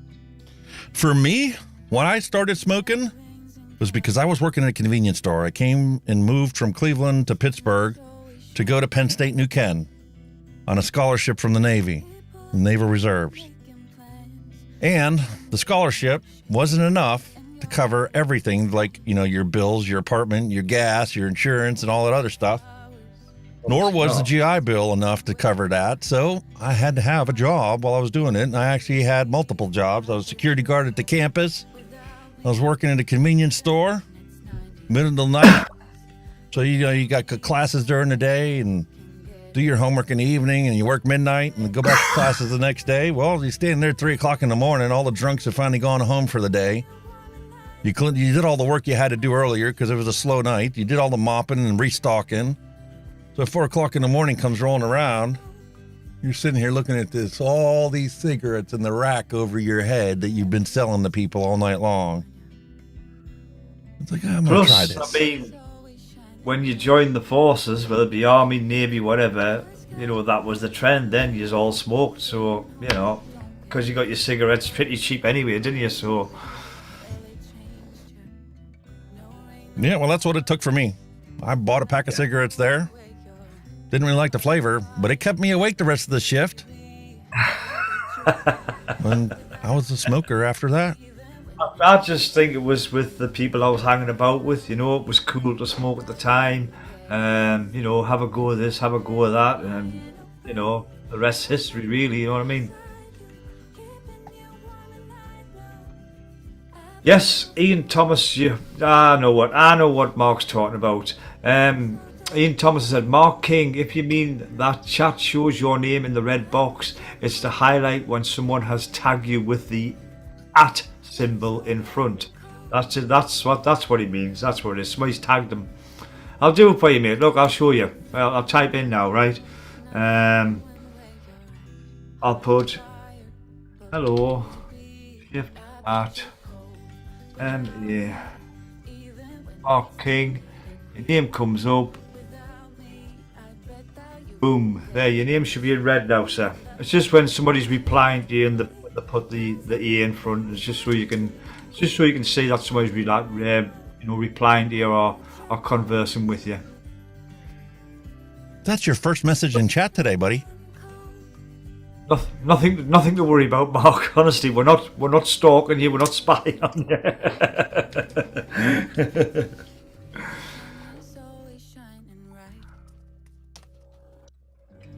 Yep, Mark Robertson's commented there. Sad thing here in the States, we are worth more to them unhealthy than we are healthy. It's just all about money. Very sad. Yeah, Mark, it's the way it is, unfortunately. Very true, sir. Very true. It's like we were saying earlier on, you know, the pharmaceuticals, you know, they survive on people being ill, you know what I mean, to make the drugs. So the more ill you are, the more money they make making drugs for you. So, you know, that's the way it works.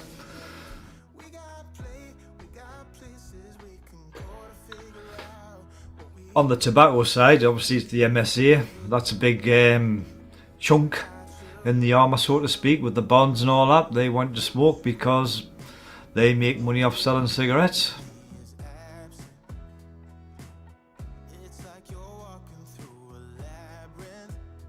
All about the dollar.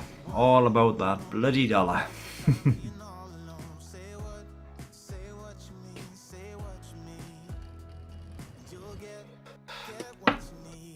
There we have a proper label. Oh, he's got his posh labelling machine out now. Now he's got everything, this guy, and he's got everything. He wants. Why put off till later what you're going to have to do anyway? Get it out of the way now. And you got a nice bottle labeled ready to go. This man wants for nothing. Do you know that? He's got everything. My wonderful wife has enabled me to be able to do that. Awesome, man.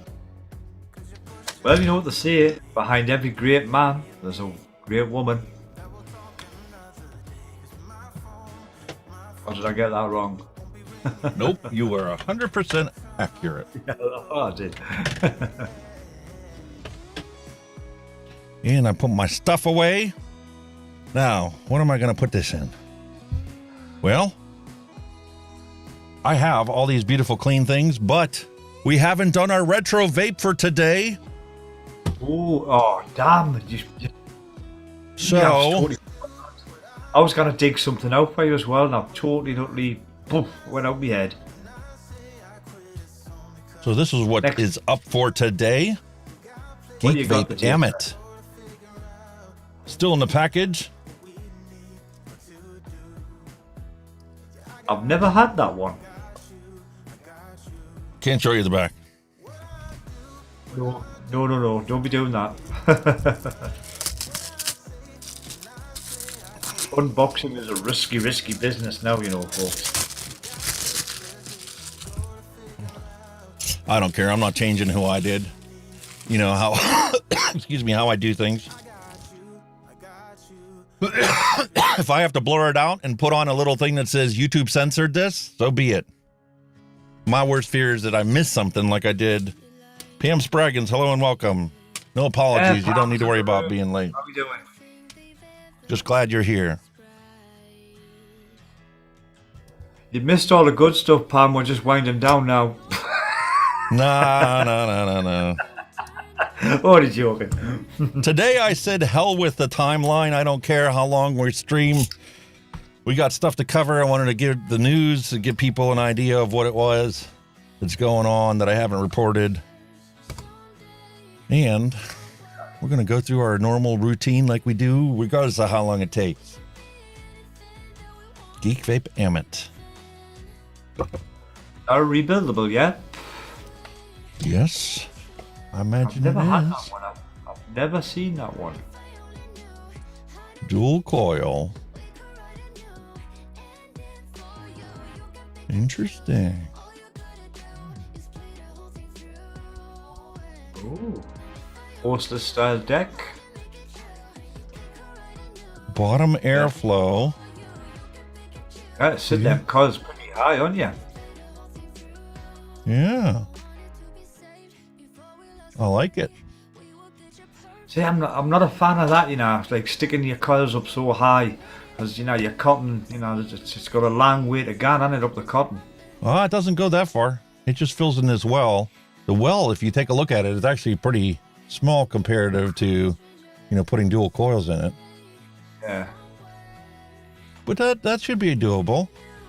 Yeah. You access the post holes from the sides. So that's going to be the only issue. If you're putting in coils like this, where the lead comes down this way. Saying that, you them holes on the side for your wicking are quite big. Yeah, we're going to have to twist these leads, or it's going to crush that Clapton. You know what I mean? Yeah, because wait, say that we have post this deck. This is the way that you need to have the... But that's all right. We can figure that out. We can deal with that. How's this coil size? Where there's a will, there's a way. Well, what are these? Are these ones?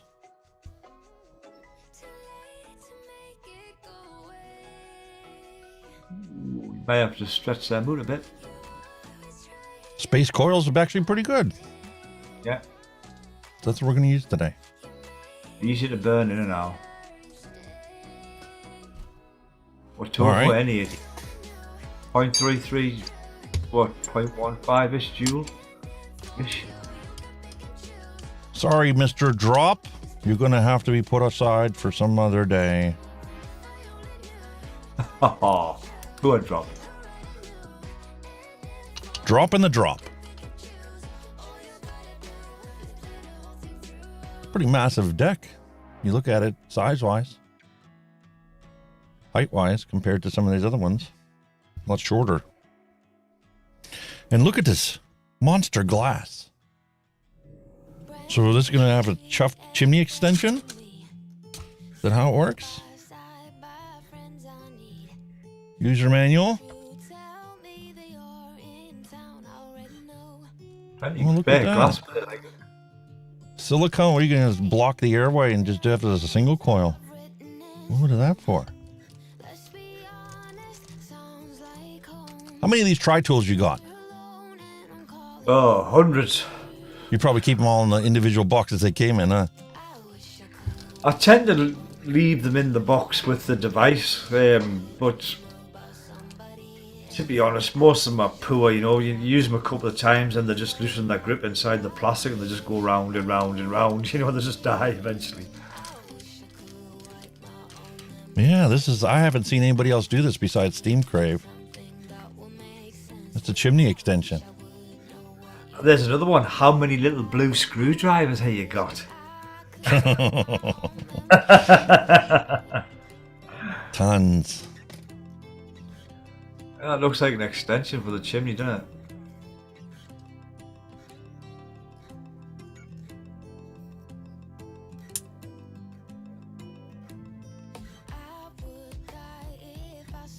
I'll tell you what, them little blue screwdrivers, they're crap for your mods, but they're good for tightening your glasses. Yeah?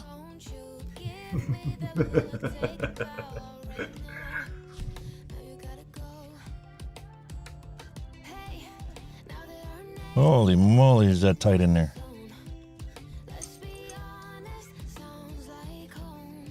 Yeah, I like one that new, man. That's the only thing that sucks about these things. You stick to the...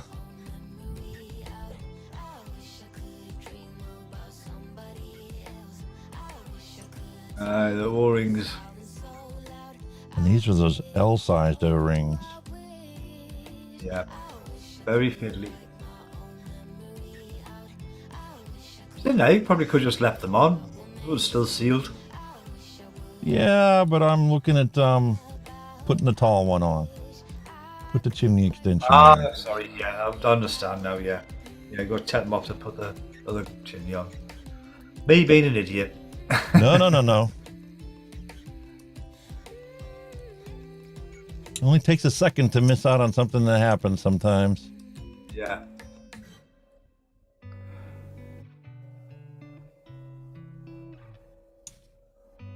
And then the top one that comes with it.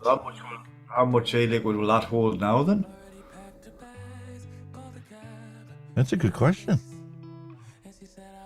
I didn't do any research on this. I just literally reached down in the box and I'm like, okay, what are we going to build today? What are we going to do today?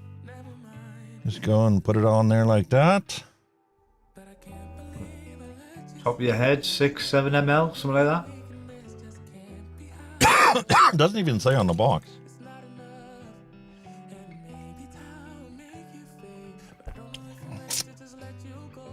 that. Just I've never seen that tank at all. It's just a new one to me, that one.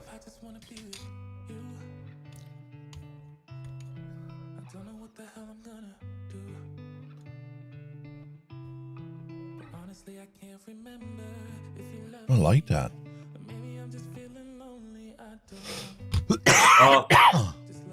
Thank you, Mark King. Mark King's commented, just trying to find a good vape show. Now I did. Thanks. Thank you very much, sir. Thank you. We're getting there. We're getting there. We're slowly but surely, but we're getting there. It'll get even better when you guys can actually interact. I'm going to have you guys control the screen. We have special effects going on. I was just talking to Kenny before the show started about how I love playing GTA, and he's like, his wife loves playing GTA too. And I know my kids always love playing GTA, so why not throw some special effects in that you guys will be able to activate with channel points? Just type a comment in the chat with the command, and then you can put your comment in, and then we'll get a special effect up on the screen. I'll tell you what it is. I'm not even going to say it, but I've got a good idea. Who's your favourite character in GTA? I'd have to say Michael. Really? Yeah. I would have thought you would have went for Trevor. I think Trevor is class. My daughter is a Trevor fan. Oh, the stuff he comes out with is fantastic, man.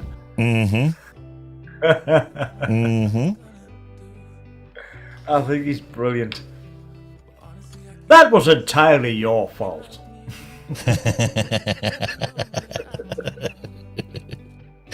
I'm filing an insurance claim.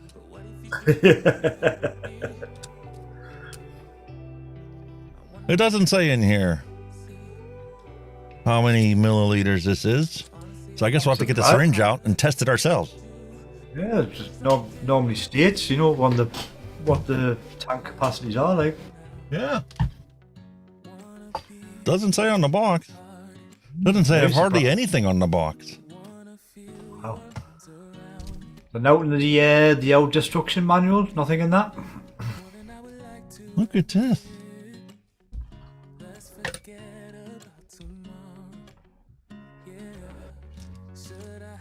Well, that's interesting. There's a top note.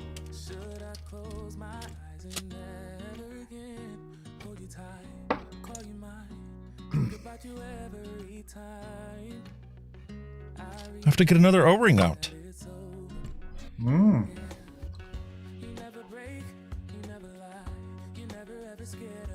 That is interesting.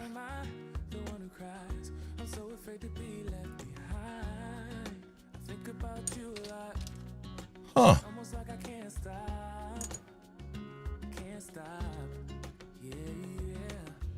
I just assumed that this would screw on like it did for the other piece. Odd. Very odd. It works. But in order for you to guarantee that this doesn't come apart when you go to fill it up later, I could understand why they'd give you this.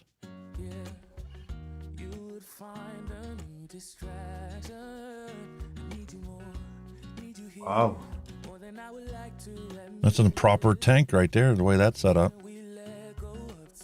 But I need another O-ring.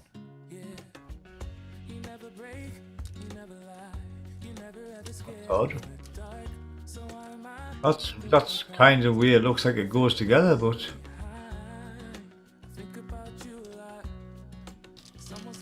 What's odd is they give you different color O-rings. ah.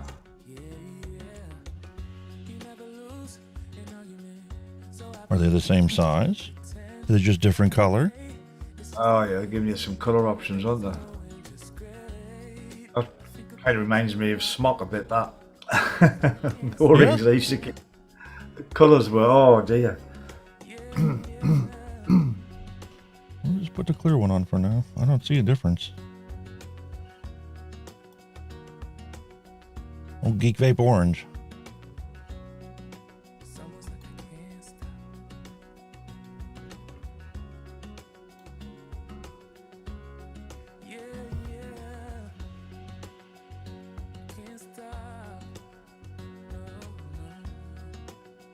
Wow.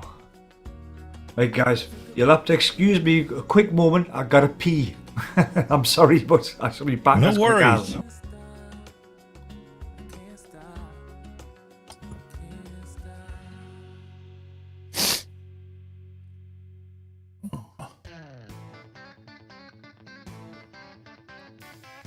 Interesting setup. All right. Instead of mucking about, but we throw a set of coils in here.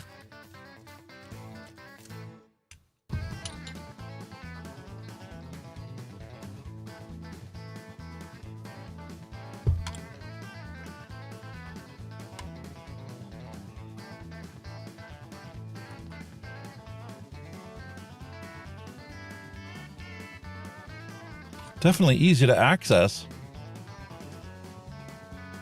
Some of these tanks, when you go to put them in, you know, it's a matter of fiddling around to try and get your screwdriver to fit in, but this one literally falls into the spot. So I guess you can overlook the fact that the slot goes this direction instead of this direction. But that's an easy fix. We'll prep our coil, grab our non-marring plier, pull and give a little twist, put a 90-degree bend in it like that. And now that's prepped the right way. And then we'll do the same thing on the other end. Pull and twist.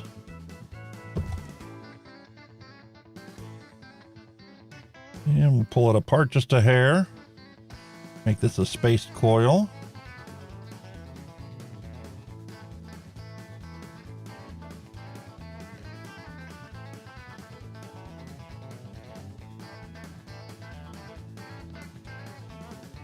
Try and keep the spacing even.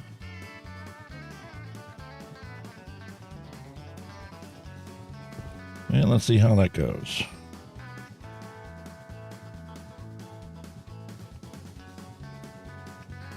How deep is this well? We're actually going to have to cut that.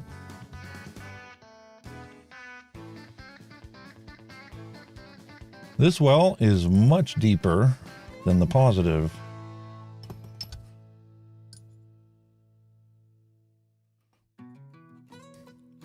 So where are we at right now? Looks like our longest lead is 8 millimeters. So let's even it out.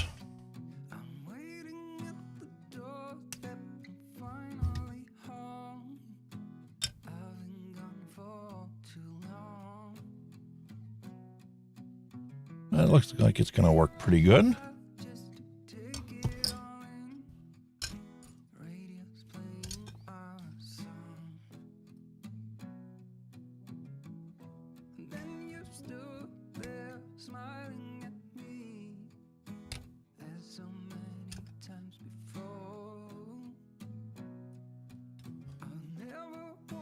Throw one on the other side, a little tightening on here, and I think this coil is going to work out just fine.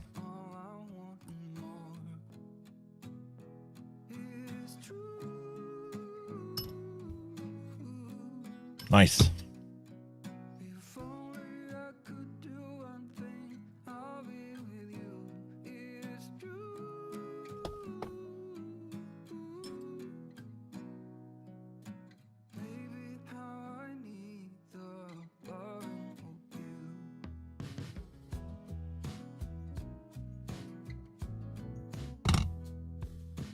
I'm back. Sorry about that, guys. But when you gotta go, you gotta go. Nothing wrong with that. Ooh. Well, yeah, I thought you would have that done by now, like.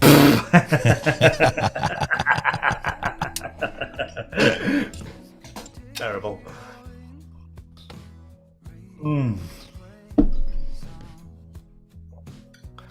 It's always the same when I have any kind of alcoholic drink. It goes through me like a Porsche. Only once you break the seal. Yeah. At least that's the way it is for me. I could have a couple. Sorry, go on. I could have a couple and be perfectly fine. But once the seal is broken, I don't even finish my next one and I'm already going back. No, but with me, it's there's no seal period. Just everywhere I used to go mad was because you know I used to always run back and forward to the toilet when we're out at the bar or pub, you know. And you say you're only doing it so you're skipping your round. I'm not. I'm generally going to the toilet.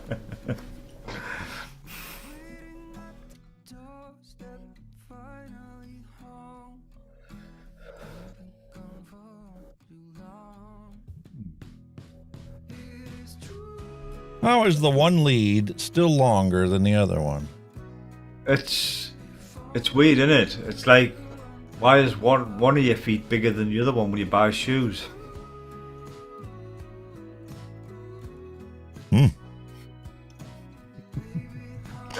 If people didn't know any better and they just tuned in now, they would think I was the one drinking tonight.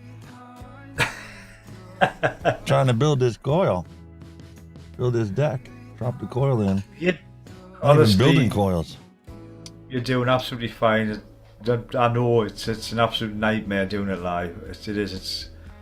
You know yourself. If you were doing it off a camera, you'd be sitting vaping on it now, man. It's like anything else. You get used to it. Yeah, man. Part of the fun.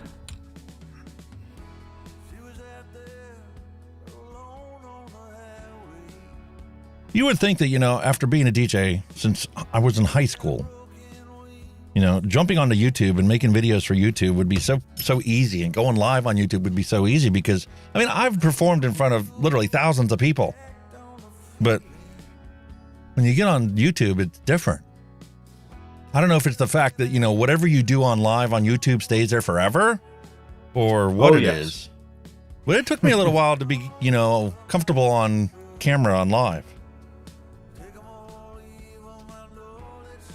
Didn't think I had really. I think I just took it like a duck to water. I mean, at first, I started editing out like little mistakes and that, you know, and I thought, nah, leave them in. It just shows you're human at the end of the day. You know what I mean? You didn't want these to get pristine, you know, fake type reviews and stuff, or fake type videos where everything's perfect. You know, that's how you get your, you know, your character. It's you. You know what I mean? Your personality. A lot of space in here for airflow. I think I'm going to love this airflow. Wow. 0.18.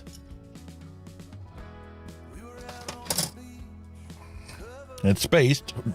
Shouldn't have to do this. Always best too, though. Yeah, burn off the little crud that might have oils and whatnot that was on your fingertips.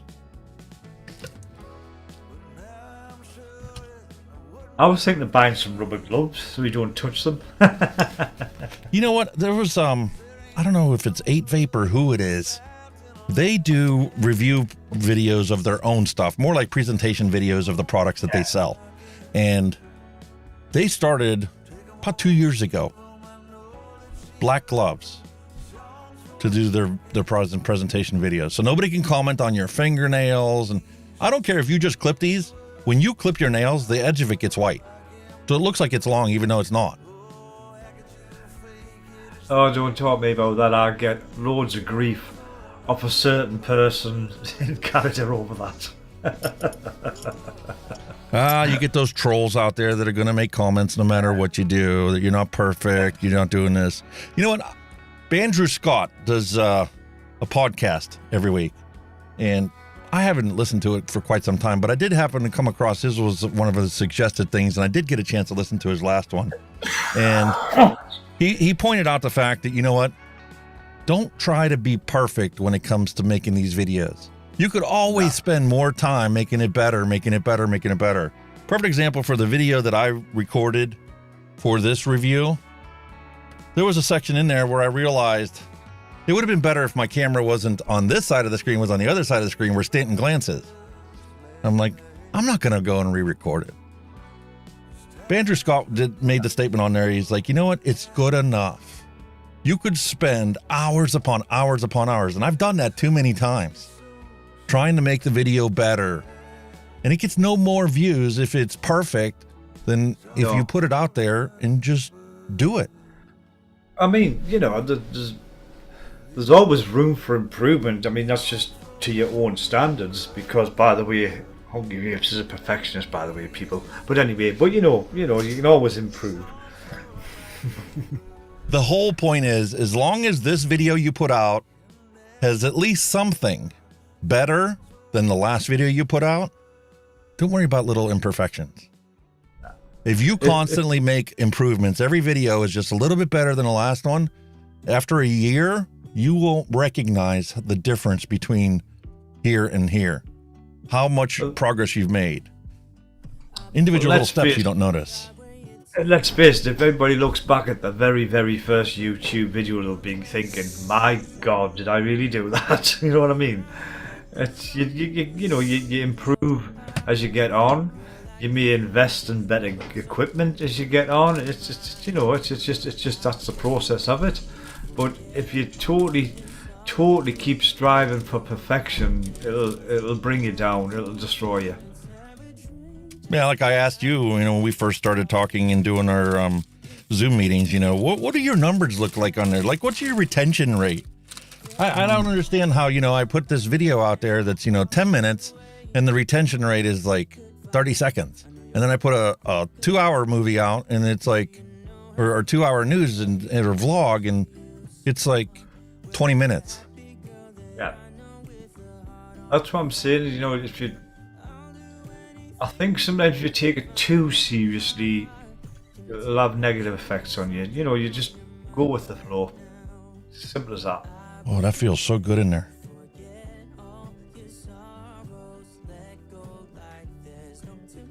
Like I said, I'm always trying to make it better, but it's gotten to the point now where I know there's been plenty of stuff that I didn't record or didn't do because it wasn't good enough to my standards. You know what it is? I think at the end of the day, it's down to your personality. And, you know, you could be reviewing an ashtray, and if people like you, they will watch you. Doesn't matter what you're reviewing. You know, there's a personality thing as well, you know what I mean? Well, you made the statement a couple times where you said that, you know, you're a hobbyist. You're not an actual vape reviewer. But realistically, regardless of whether you're a hobbyist or a technical reviewer, or you're partially an entertainer. So Exactly. it's about keeping the interest and keeping everybody happy and informed. And it's more than just, here's the product, here's my review on it, here's what's messed up, here's what's good. Yeah. I mean, you know, like I say, I think, you know, if you people generally watch you because they like you as well, you know what I mean? You know, it's no good having the personality of a robot, you know, because obviously you're just going to bore people to death and they're just going to say, see you later, you know what I mean? Look at Rip Trippers. He didn't actually review anything. He was a product salesman, but he threw a snappy, punchy line out there. Everybody was, myself included. I loved watching his reviews because it was like, bam, bam, bam, bam, bam, bam, here it is. But after a while watching it, I finally got to the point where I'm like, I'm not watching his stuff if I'm actually considering buying something, because when I do that, I don't know anything more than what I can get off of their website. Definitely. You know, Pete Pissardo, when he does a review on it, he takes measurements. He's like Daniel. When Daniel does a review on everything, he measures it, adds it to his, you know, Excel sheet for dimensions of the 510 pin, how much it sticks out, and variances, and Yeah, like I say, it depends on how deep you want to dive into it, you know. I mean, you can be technical, or you can, you know, I kind of try to go with the average Joe, you know what I mean? You know, just somebody that's a hobbyist like myself, you know what I mean? That's kind of where I aim. I mean, it can be very, very frustrating doing this kind of thing, because you'll know yourself, hours of work you put in, the financial investments you make to do it, and yet you get very little in return, you know what I mean? So, you know, that's why a lot of maybe hobbyist reviewers, whatever, just come and go. They think, you know, well, why am I bothering, you know what I mean? Because I'm not getting this or I'm not getting that. But I tend to do it for the enjoyment rather than, you know, take it too seriously. If I enjoy it, I'll do it. The day I stop enjoying it, I'll stop doing it. So here's a perfect example of, you think you thinned it out enough, but you go to put it in here, and the first part goes in perfect, but then there's just not enough room for the rest of this cotton to fit in here. Too much. So I just have to thin it out some more.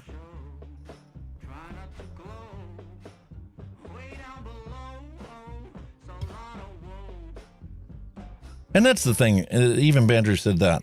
If you do not enjoy doing this, then what's the point? Exactly.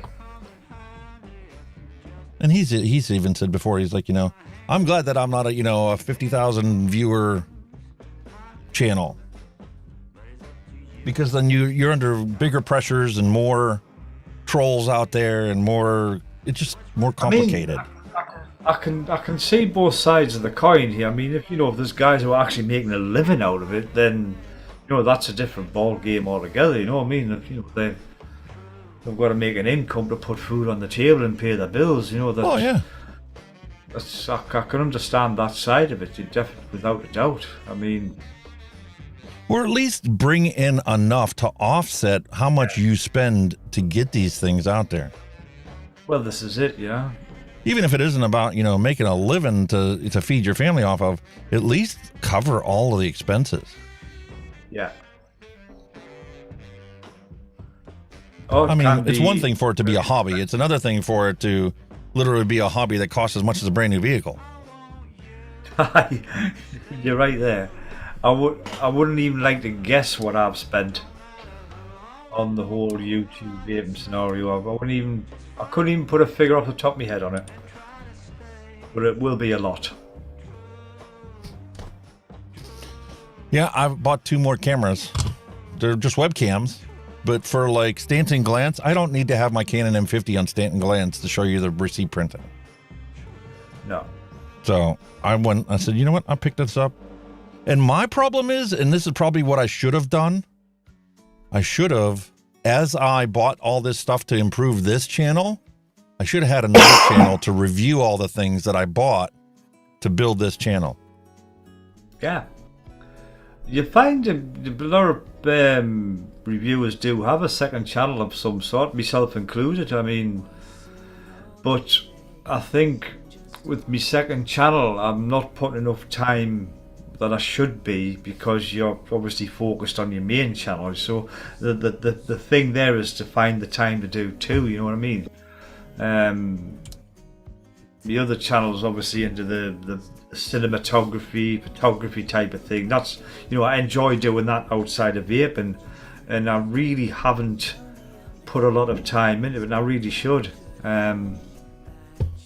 But you know, you said it's just getting time. You know, life gets in the way of things, and you know, you do what you can. That's a little Mike Vapes action there. Snipping the angle off of the ends to tuck it down in. And you've obviously tickled the underside as well. That's another Mike Vape thing. And a bit of underside tickle. Actually, that quite annoys me. That like you're the predicament you're in now. You know, you've got to have your wicks a certain thickness to go through your coil, and then to find when you've got to wick it, you've got to literally thin the ends to nothing to get it in. It's so frustrating for me. Like, it boils my you know what. I learned this the hard way. I think it was the Kylan that taught me how to determine if where you have the right amount of wick in here.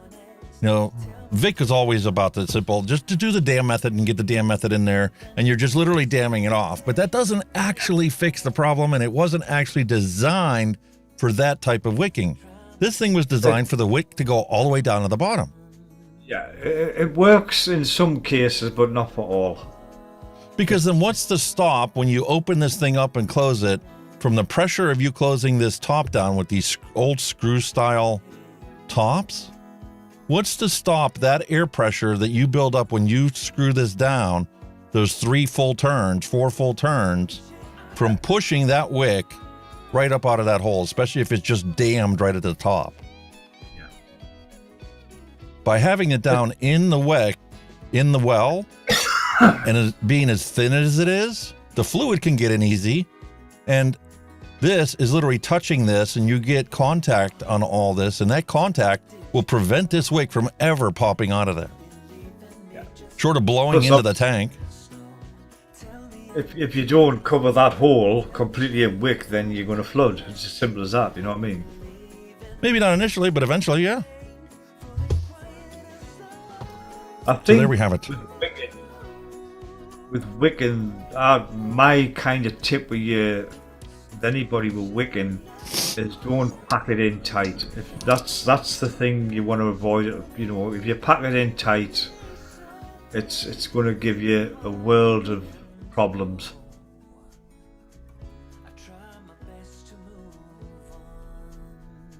You've got to try and keep it as loose as you can, obviously without being too loose. You know, it's getting that balance. And that's our hard part for somebody that's brand new into vaping, into rebuildables, is getting them to understand that, you know, there are certain things that matter and certain things that don't matter. Yeah. I mean, you could dive deeper, you could go into coil positioning as well. You know, there's positions of your coil, you know, you maybe vape and you think that's a bit muted, but, you know, you could have your coil too far into, you know, whatever. Too high off the deck, too much choke in the one side, so you get a massive airflow in the middle. That's like I debated on this one, you know, coil placement, because there's a lot of space between these coils. And if I put it any lower, then this is literally going to be blowing over the top of it. You need to get that airflow to be, you know, aiming at the bottom of your coils. The bottom of the coil. But I'm happy with that. That doesn't look too bad.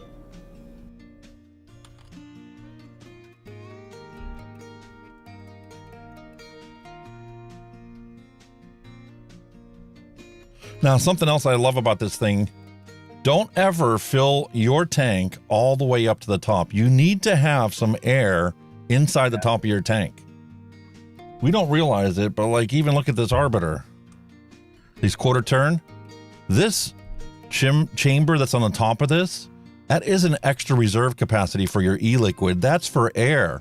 When you put this on and you give it that quarter turn, air compresses so much easier than the fluid. Perfect example, you take your 120 ml bottle.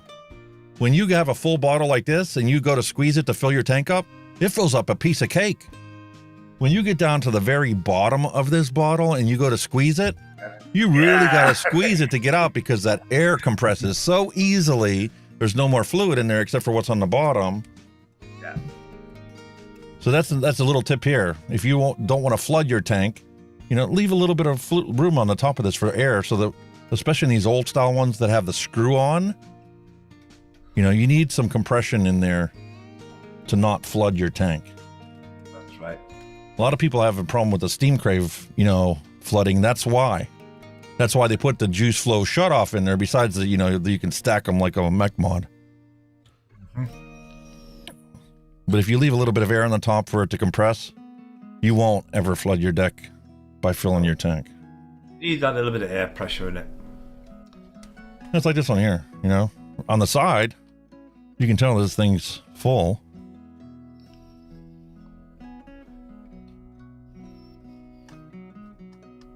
Oh, I love how big that is. Make sure I tighten this down enough. Little clicky, notchy for the airflow. Nice. All right, what am I putting this on? That's the question. Put it on this Odin. Looks like a nice tank, like, looks nice.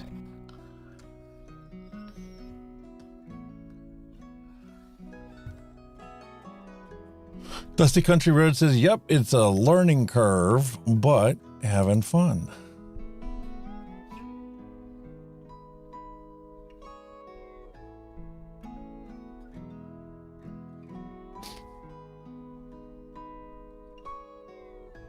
Definitely is. It's, you know, it just comes with practice and experience, you know. Yeah.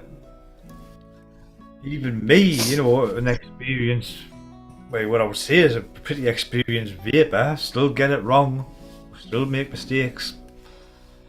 Many a device I've wicked up and I've dry hits or I've flooded the arse out of it. You know, it's you know, it's just still a learning curve for everybody.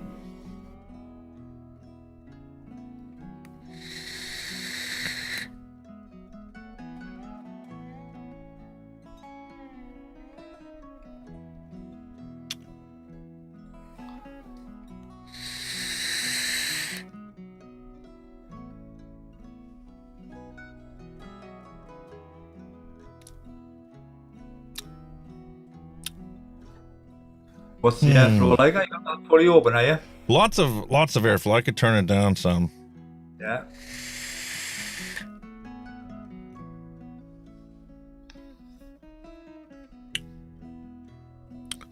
Now I'm starting to get the strawberry. Shit, I'm running off camera, aren't I?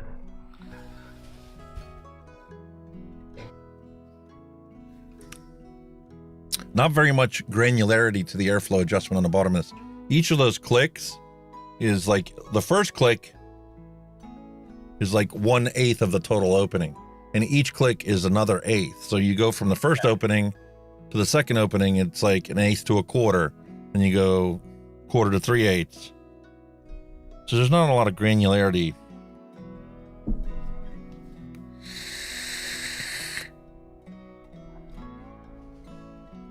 It's a nice airy tank.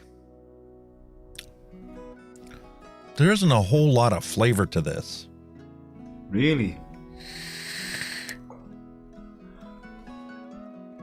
And I probably shouldn't make that statement until I actually try it on a dripper. So where's that drop? Dusty County Road. Because it might actually be this juice not being ready yet.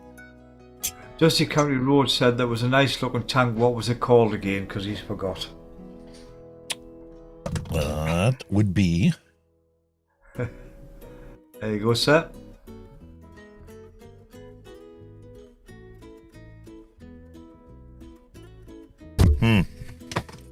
Can't see it.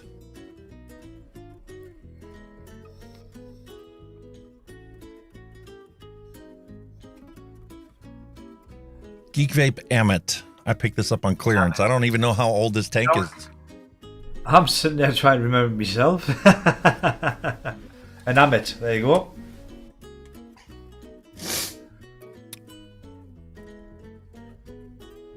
Looks alright, like, because, you know, Geek Vape stuff's probably normally pretty decent. All right, so Jay Hayes did the review on it in July of 2017. There's a first look video by Rip Trippers, November of 2016. 16, 17. And somebody else, Grim Green, did it on October 9th, 2018.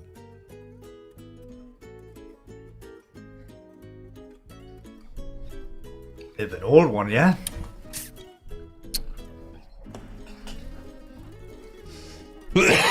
And apparently there's a V2 of it as well. Wow. Ammit Dual V2. Rip Trippers did that April of 2017. So I don't know when it originally came out. I can't even think of it. Like I said, it's the first time I've seen it, or even heard of it, to be honest with you. I picked it up amongst my Vape Apocalypse purchases. It's one of those ones I happen to get a deal on. I wouldn't be surprised if this one came directly from China, 3A Vape or 3F Vape, or there was half a dozen different websites I ordered from it back at the day at the time because of how much cheaper it was coming straight from China. And the thing is, they had free shipping too. If you ordered more than $100 worth of stuff, they gave you the free shipping. Yeah. And they had a selection of stuff that was just unbelievable. Stuff you couldn't find in the vape shops here, and Element didn't have it. They used to sell it when it first came out. So do you guys still pay import tax when you order stuff from abroad? Yes and no. Depends Yes on who and you no. order from. Yeah. We, like, say if I order something from the US, we get hammered with import tax. Hammered. Something interesting I noticed, if you look inside here, this center cap, notice how the opening that goes on the cover does not match up with the opening that's on the juice well. Oh. And yet I still have good juice flow on this thing.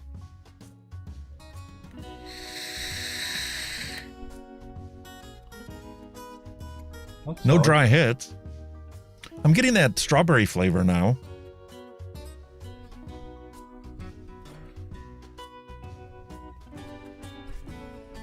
But I could literally loosen it up a little bit, and now we're getting even more juice flow.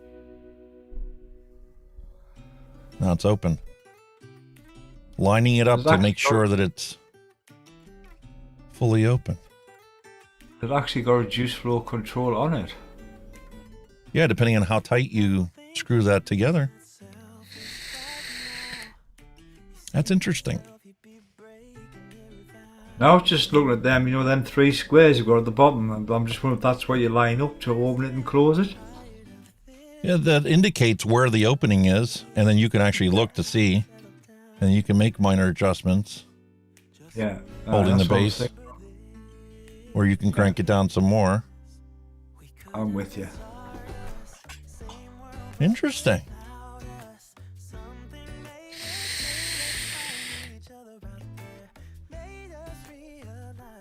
I'm wondering if it's maybe because I'm not punishing enough wattage to it.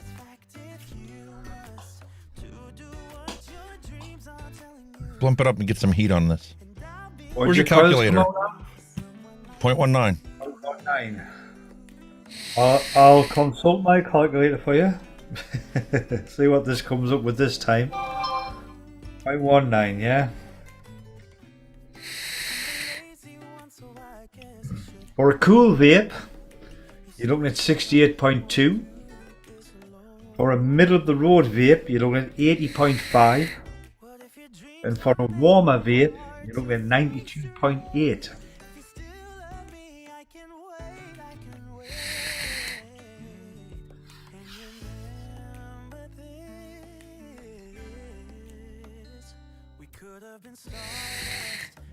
That's a pretty wide range. There you go. There it is there. Heat-wise, I'm kind of like at 75, 76. Just kind of say 80.5 is middle of the road for a 0.19. I probably could have mixed this up as a 3. As much vapor as this tank makes. Because there's a lot of airflow. Which means it makes a lot of vapor. All right, where's the drop? I want to check and see if maybe it's just the fact that this isn't fully ripened yet. Have you still got your airflow fully open now? Did you turn it down?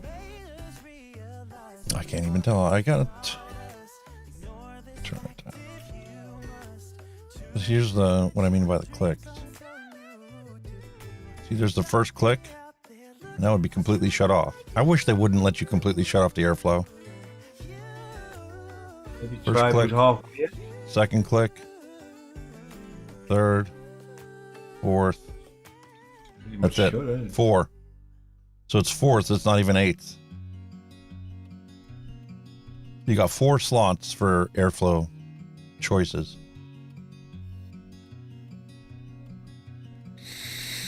God, that little one will be tight, won't it?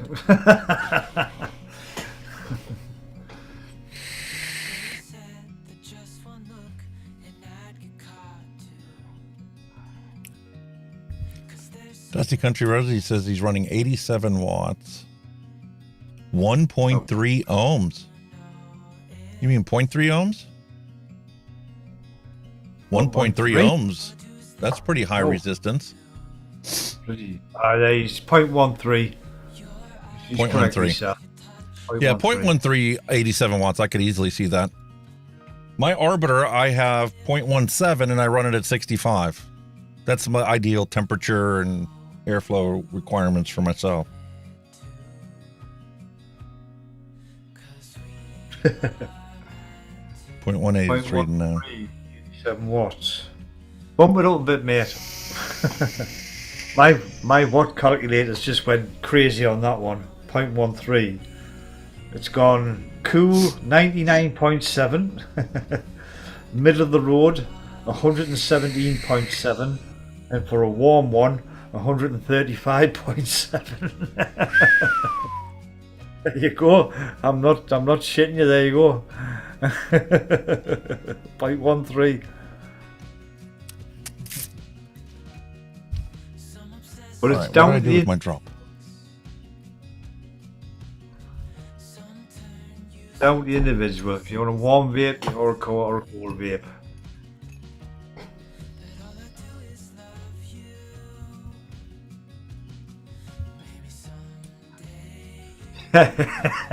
Ian Thomas's laugh. I know what you mean, Ian. Calculate. He's got a shades and a laughy, smiley thing at the end. I know they're not perfect. I don't normally use it for wattage. I normally use it for building. As time goes on, you build up enough experience that you learn, what works best for you. Like, I tend to be just shy of the middle of the road for what you calculate on your calculator. But consistently, I find myself above the minimum.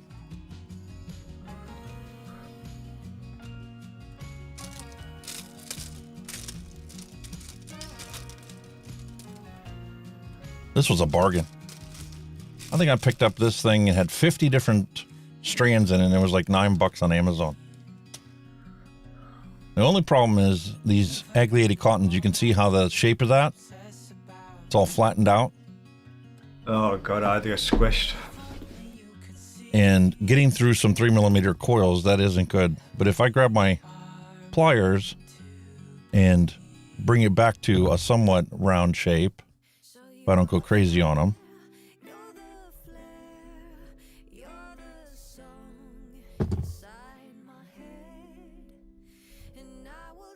Yeah, just try and get it rounded up a bit, yeah.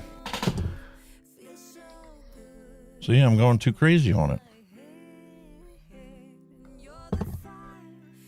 But once you play with it a little bit and you get them compressed, you can get it to fit in there a lot better. Sometimes that soften up, you know, you may be able to roll it between your fingers, you know, 'cause sometimes the outer things are a bit soft. You sometimes roll it when you. I've even gone so far as to pulling the heat gun out and running some heat on it. Yeah. See, because this doesn't want to go through because it isn't evenly compressed.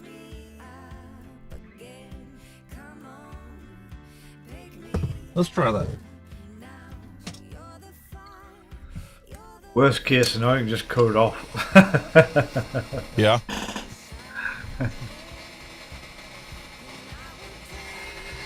I think that sometimes they just put too much of the plastic on it. You see it when they press them, it leaves like an edge on. As you can see, like it's kind of going up, or there's like a pointed edge on the end. And sometimes there's just too much plastic. Yep. This one just doesn't want to get into a round shape.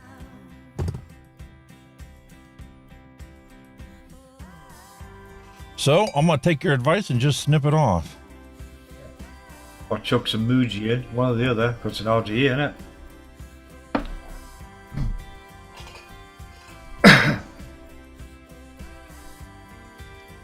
Bloody shoelace cotton. Not cracked up what it is it? Well, that's why I really like that Firebolt. Yeah. Because this has always been perfect every time I pull it out.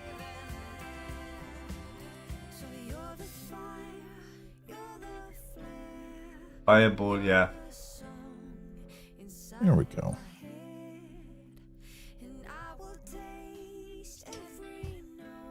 And being this is a dripper, it doesn't have to be perfect.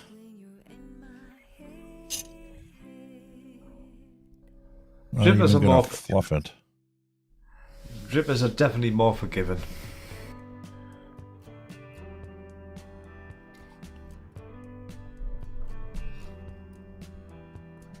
Like I say, I don't even thin my cotton out for dripping. I might maybe fluff the end up a bit, you know, like when you cut it and it flattens the ends out. I might fluff that bit out a bit now and then, but bar that, straight in. The beauty of drippers, man. Oh yeah, definitely can smell the strawberry now. Smell the custard and the cream. Oh, it's coming through now, yeah. You need that extra heat to get that.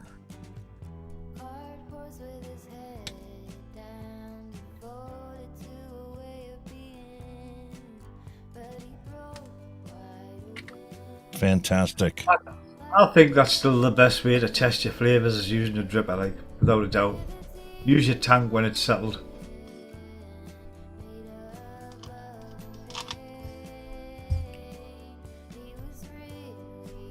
Lost Vape, Cyborg Quest. You know what? There's one here that I want to give a little bit more love to because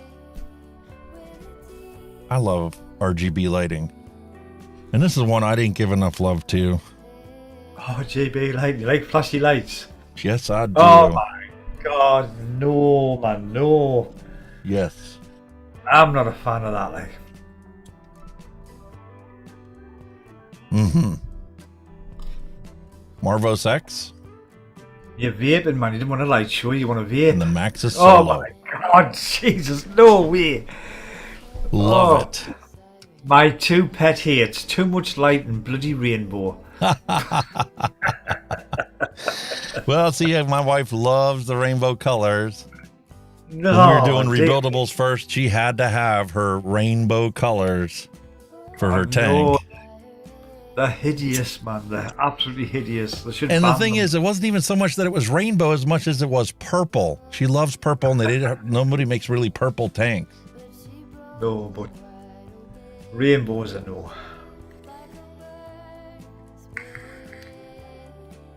I think I actually only own one rainbow device, and that's because that's all the bloody had.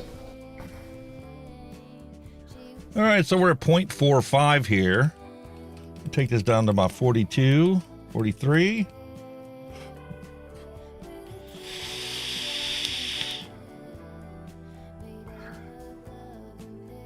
It's not That's the tank, fine. it's the juice. So Dusty County Road, when I showed him that bloody work calculator, he says he wouldn't want to go above 90. But honestly, bud, you don't have to take anything gospel. Whatever's comfortable for you, go for it. Honestly. And it also depends on the coils. I mean, you get 0.11 coils. I mean, you're not going to get any real flavor out of it until you hit 90. This is it. That's definitely it. Again, a learning curve in it. You just practice and experiment and pardon me, play with and all that stuff.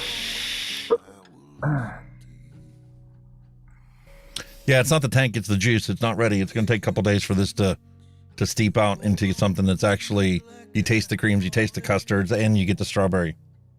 Yeah. It's a steeper, yeah. I had Putting a it in the feeling drop, turning the airflow halfway down, and running it at a high wattage, I'm just getting the strawberry. Yeah. I had Like a little feeling with the residual word cream. custard. Yeah, I had a feeling with the word custard in it, you know, it might need a little bit of time.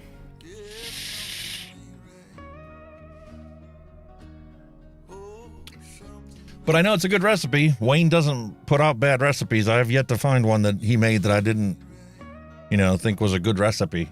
Oh God, no! There's nothing on Wayne on that. You know, he's a genius, man. With this WaterMalone, man, that flavor pops right in the shake. And it just gets better. It's been a couple days now. I took and put that inside this little pod, and it's just fantastic. The man's a scientist, man. He's a scientist. Yeah, it's just like a baker, I don't care how, artistic you are or how adept you are at making stuff. When you go to make a meatloaf, there's a bunch of different ways to make meatloaf, number one. And number two, you need to find something that tastes good for you and something that balances out all the recipe ingredients that you put into it. There's a big difference between a half a teaspoon of onion powder and a teaspoon of onion powder or a tablespoon of onion powder. Yeah. That's the joys of mixing your own. You play about, you experiment. And it takes a lot of time and patience to come up with really good recipes. There's no question about that part of it. I mean, like you say, like that recipe is give you follow that recipe, but further down the line you might say, oh well, I might want a bit more strawberry in it, or I might want a bit more sweetener in it, or I might want a bit more of this in it. It's down to you at the end of the day how you want it. Just like with the think prints. I think most of the recipes are a general guide to give you something to work with. Yeah, the prince just isn't sweetness. Doesn't have that sweetness undertone to bring all those flavors up. Just a hair of sweetener, sometimes even 0.25% of super sweet is enough to make a peach go from, yeah, I recognize the peach to, wow, now that peach just kind of shines in the recipe and actually like makes your mouth salivate. Yeah. More so. Well, good, yeah. Yeah, I know where you come from with that one. Yeah. And in some recipes, you got to push it up to 2% to get the sweetness out of it, or you have to make a blend between the ethyl maltol and the sucralose to try and get that sweetness really good without killing your coils. It's a similar scenario with manufactured ones as well. The mass-produced ones. You could get You get a flavour that you think, well, that'd be nice, and then when you vape it, you think it could do with a bit more of this, or it could do with a bit more of that. And that's even off the manufactured juices you get. Dusty Country Road says the X Cube was the first mod with cool lights. Wasn't quite as in your face though. That I might get away with. You can adjust these lights too. You can, change the timeout on them. You can change what pattern it is. You can make it just a single color light. If you like blue, it could be a nice dark blue, so it's not right up in your face punchy. Or you can make it a bright ass teal or a bright yellow that is flashing and constantly changing colors. It depends on how obnoxious you want to get with it. No, just leave it out. You don't need it. Really, you don't need it. I love it. Mark King has commented, how long does it take to learn that stuff? Wow, you're learning every day, bud. You learn every day. It's constant learning, and you find things that taste. You go on this journey. The journey starts off with you find something that can keep you away from the cigarettes. That's the first step. And that's why the disposables have hit the market with the storm, and why the black market on disposables is so big, is because people find a disposable and they start using it. And if they keep this close and their cigarettes like in a glove box, It's very easy to quit smoking with one of these. But then you start flavor chasing, or you start cloud chasing, and then it's like, ooh, I like more clouds. I like it in an airier vape. And then you start searching different tanks and different setups, and it's like, oh, this one's got more airflow, but it mutes the flavors. Let me find one with more airflow that doesn't kill the flavor. Yeah. Everybody goes on this journey, and that's why vaping is a hobby. It becomes a hobby. You don't realize how much time you waste, smoking a cigarette, taking smoke breaks. And now it's like, well, you got this to occupy your time, because it's like, okay, you found a good tank that keeps you smoke free, but you keep flavor chasing, or you see the new shiny thing that comes out and the new hype about it, and it's like, oh, I gotta get that.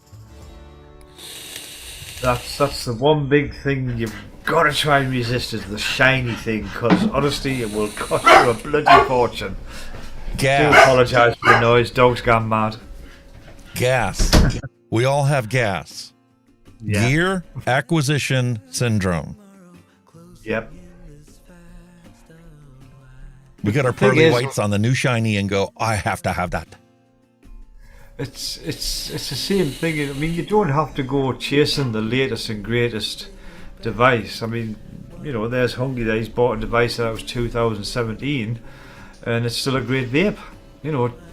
All right, the juice could be, left to steep for a while, but I think if he put a juice in that was ready to go, he would enjoy the vape of it. So you don't have to revisit it next week and see what it's like after the juice has been sitting in there for a week. Exactly. You don't have to buy the latest and greatest. In fact, sometimes it's better to buy older stuff because it's cheaper. Because once the hype's gone and everybody's all went mad and bought it, the value of it drops like a stone. Yep.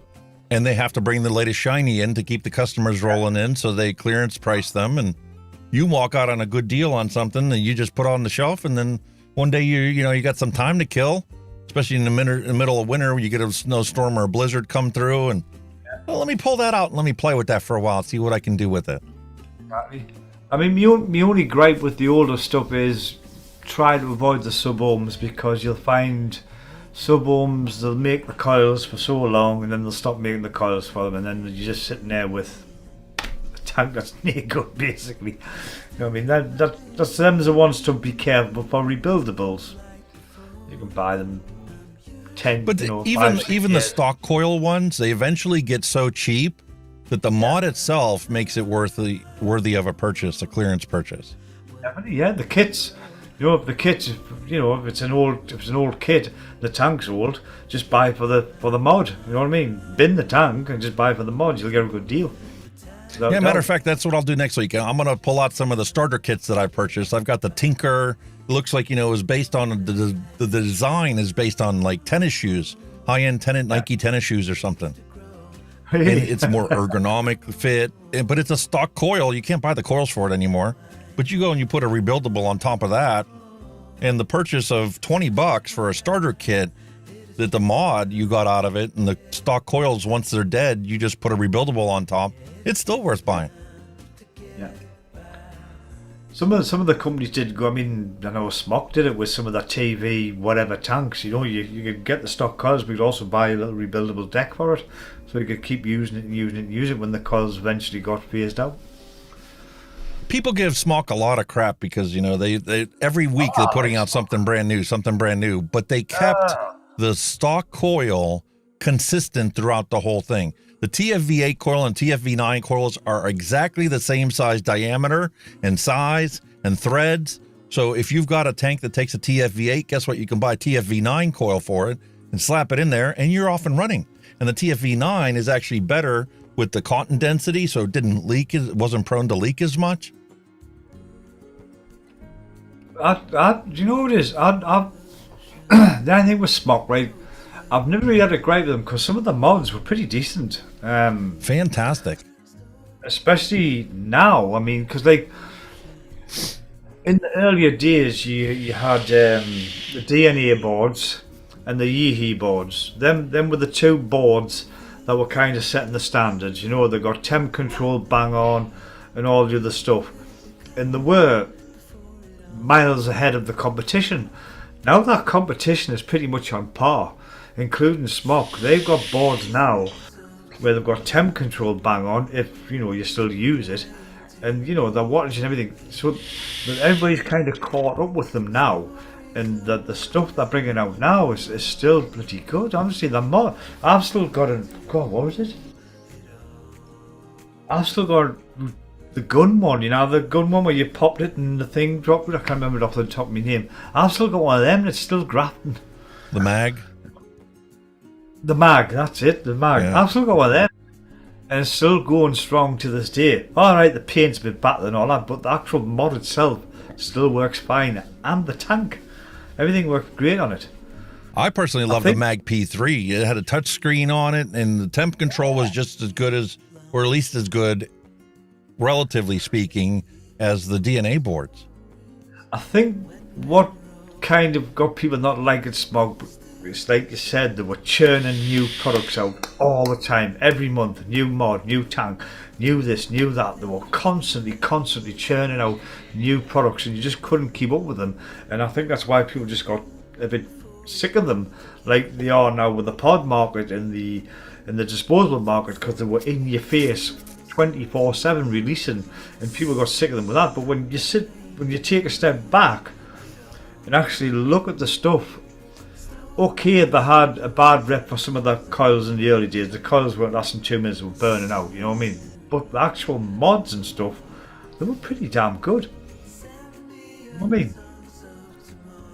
They made a lot of money on it, but they also, if you take a look at the fact that you said yourself, the coils were crap, you know, in the beginning, and they put out a lot of bad coils, but every iteration that they came out with had incremental changes.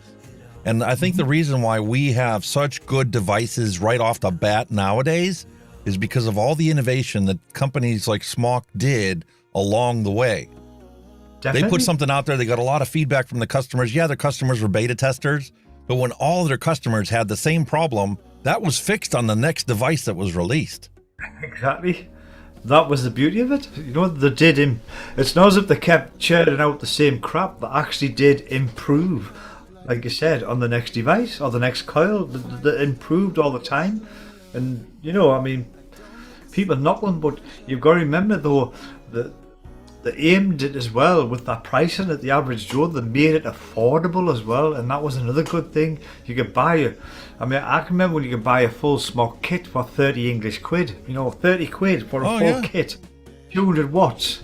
Their 10th anniversary edition, I bought that kit for $20.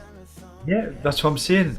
They still aimed it at the average Joe. They didn't, you know, they didn't price them at the 80, 90, 100 pounds. They were always, what, 30 to 50 pound mark over here, sometimes cheaper. Same here. They were always aimed at the average consumer price wise, so you know they did it without a doubt. Yeah, and as time went on, it just kept getting better and better, and other companies used their improvements in their designs as well, and they took it into consideration when they came up with the new stuff. Of course they do. I mean, you know, I mean, Smok, you know, they've went a bit quiet, haven't they, over the last few years? Not really releasing as much as they used to, have they? So, I mean, you know, is that a good or a bad thing? Yeah. I kind of miss it because I used to love it. What they're bringing out now, you know, like you should be sitting there like, what they bring out now? I think that they overreacted. I think the FDA sent them notifications and whatnot, and they overreacted and cut way back on their stuff to comply with the FDA's rules and regulations because they didn't want to get completely shut out of the marketplace. Not realizing what the FDA was doing to the whole market in the first place. I mean, there you go. There's a comment there from Sean Lynch. He still likes his PM40 watt. You know what I mean? Still going. And there's a lot of people out there that still like their old stuff and still use it.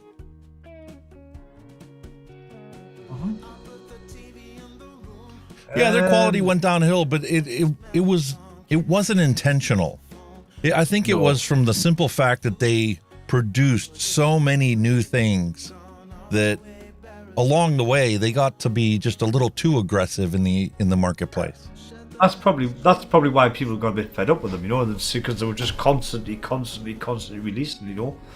But I mean, when you think of it, it's probably like how can I put, like a quality exercise as well. Like, you know, we'll put this one out, see what they think. Right, that's crap. Right, we'll go on the next one. We'll put this one out. And, you know what I mean? It's you know they're not daft. They've done it for a reason.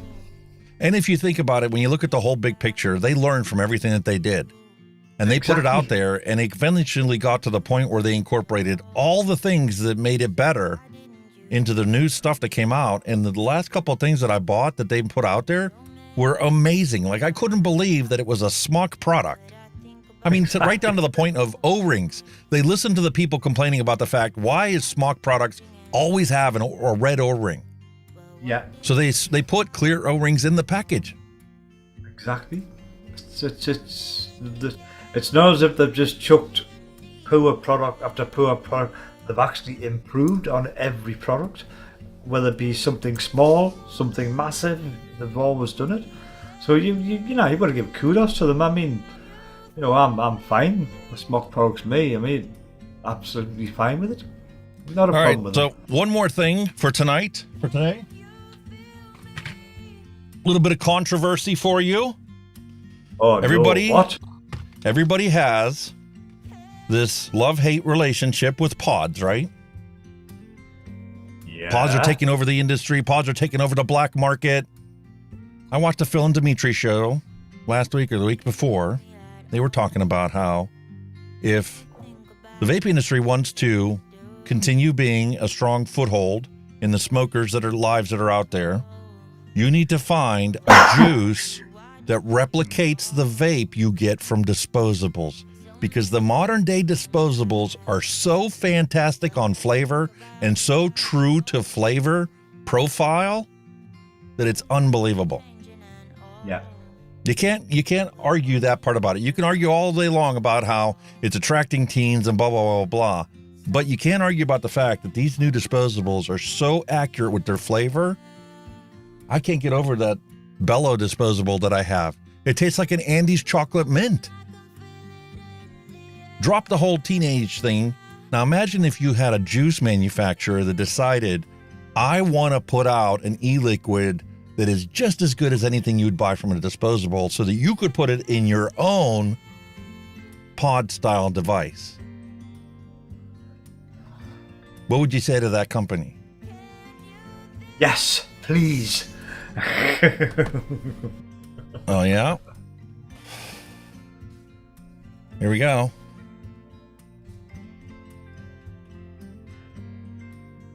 Pod candy. As much as you're going to hate it, because it's going to attract the teens, what if you could find yourself gummy bear flavor that would tasted like gummy bears? Or watermelon ice that literally tasted like watermelon with some cooling sensation? Banana ice, mango ice, blue raspberry ice. These are all flavors you'd buy in any disposable, regardless of what brand you wanted. Mango peach, mixed fruit, pink lemonade, kiwi passion fruit guava, strawberry ice cream. Got a company that did it. Wow. And are they really that good? Well, we're going to find out today. Oh, I like your style. You pulled that one out of the hat, didn't you? Eh? Yep. crafty devil, you. Think about it, though. You got a bottle like this. You get yourself a device like this that's designed for mouth to lung. Here's where the 5% solution comes into play. You put yourself a true mouth to lung pod in here, and you fill it up with the same type of liquid that they would put into a disposable.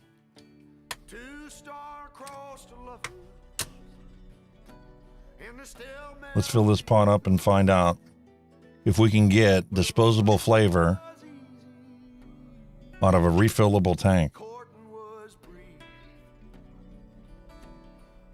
I guarantee you that the flavor percentages are cranked way up in this thing, and the sweetness is going to be there. Just looking at chat there, you know, we've got a guy in there, Mark King. It looks like he's a new vapor, and he's asking good questions. Yeah, Mark, just keep sticking with it. Vape what you like, you know. You don't have to go, you know, what people tell you to do. Just play about, experiment. That's part of the fun of vaping. You can just play about, you know. You'll get some stuff that you'll absolutely hate, and you'll get some stuff that you absolutely love. But just keep plugging on, sir. You know, he's stated he's around 60 or he's 61, and he's thinking it's too late to learn. Never too late. Never too late. Just keep doing what you're doing. And, you know, I wish you all the best of luck. As long as it keeps you off the cigarettes, you just keep doing what you're doing, sir. Yes. And you will notice the difference. When you completely stop smoking and only vape, you will notice a significant difference in your health. It's just unbelievable. I used to, every night when I lay down to bed, I would hear my lungs gurgling. The rails in the Ronchi were so evident that, you know, the dogs laying on the other side of the room could hear me breathing. It's gone. Within a month or two, all that stuff starts to go away. And yeah, you're going to cough a little bit because you're repairing your lungs. Your body's going to start repairing itself. At the end of the day, Mark, you've completed one hurdle. You've stopped smoking, and that's an achievement in itself. So keep going, sir. Keep going. It's not easy.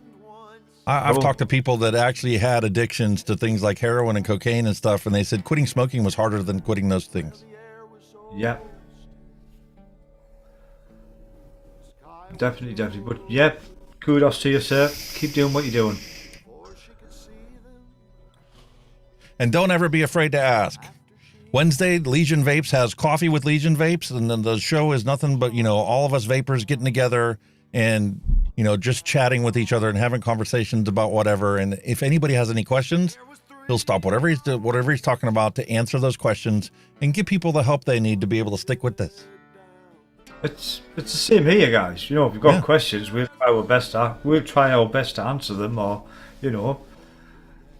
I don't claim to be a big, you know, DIY mixer. I'm not, you know, one to come up with and develop recipes that, you know, you can go sell commercially. I'm here to help in the community because I'm here to answer your questions.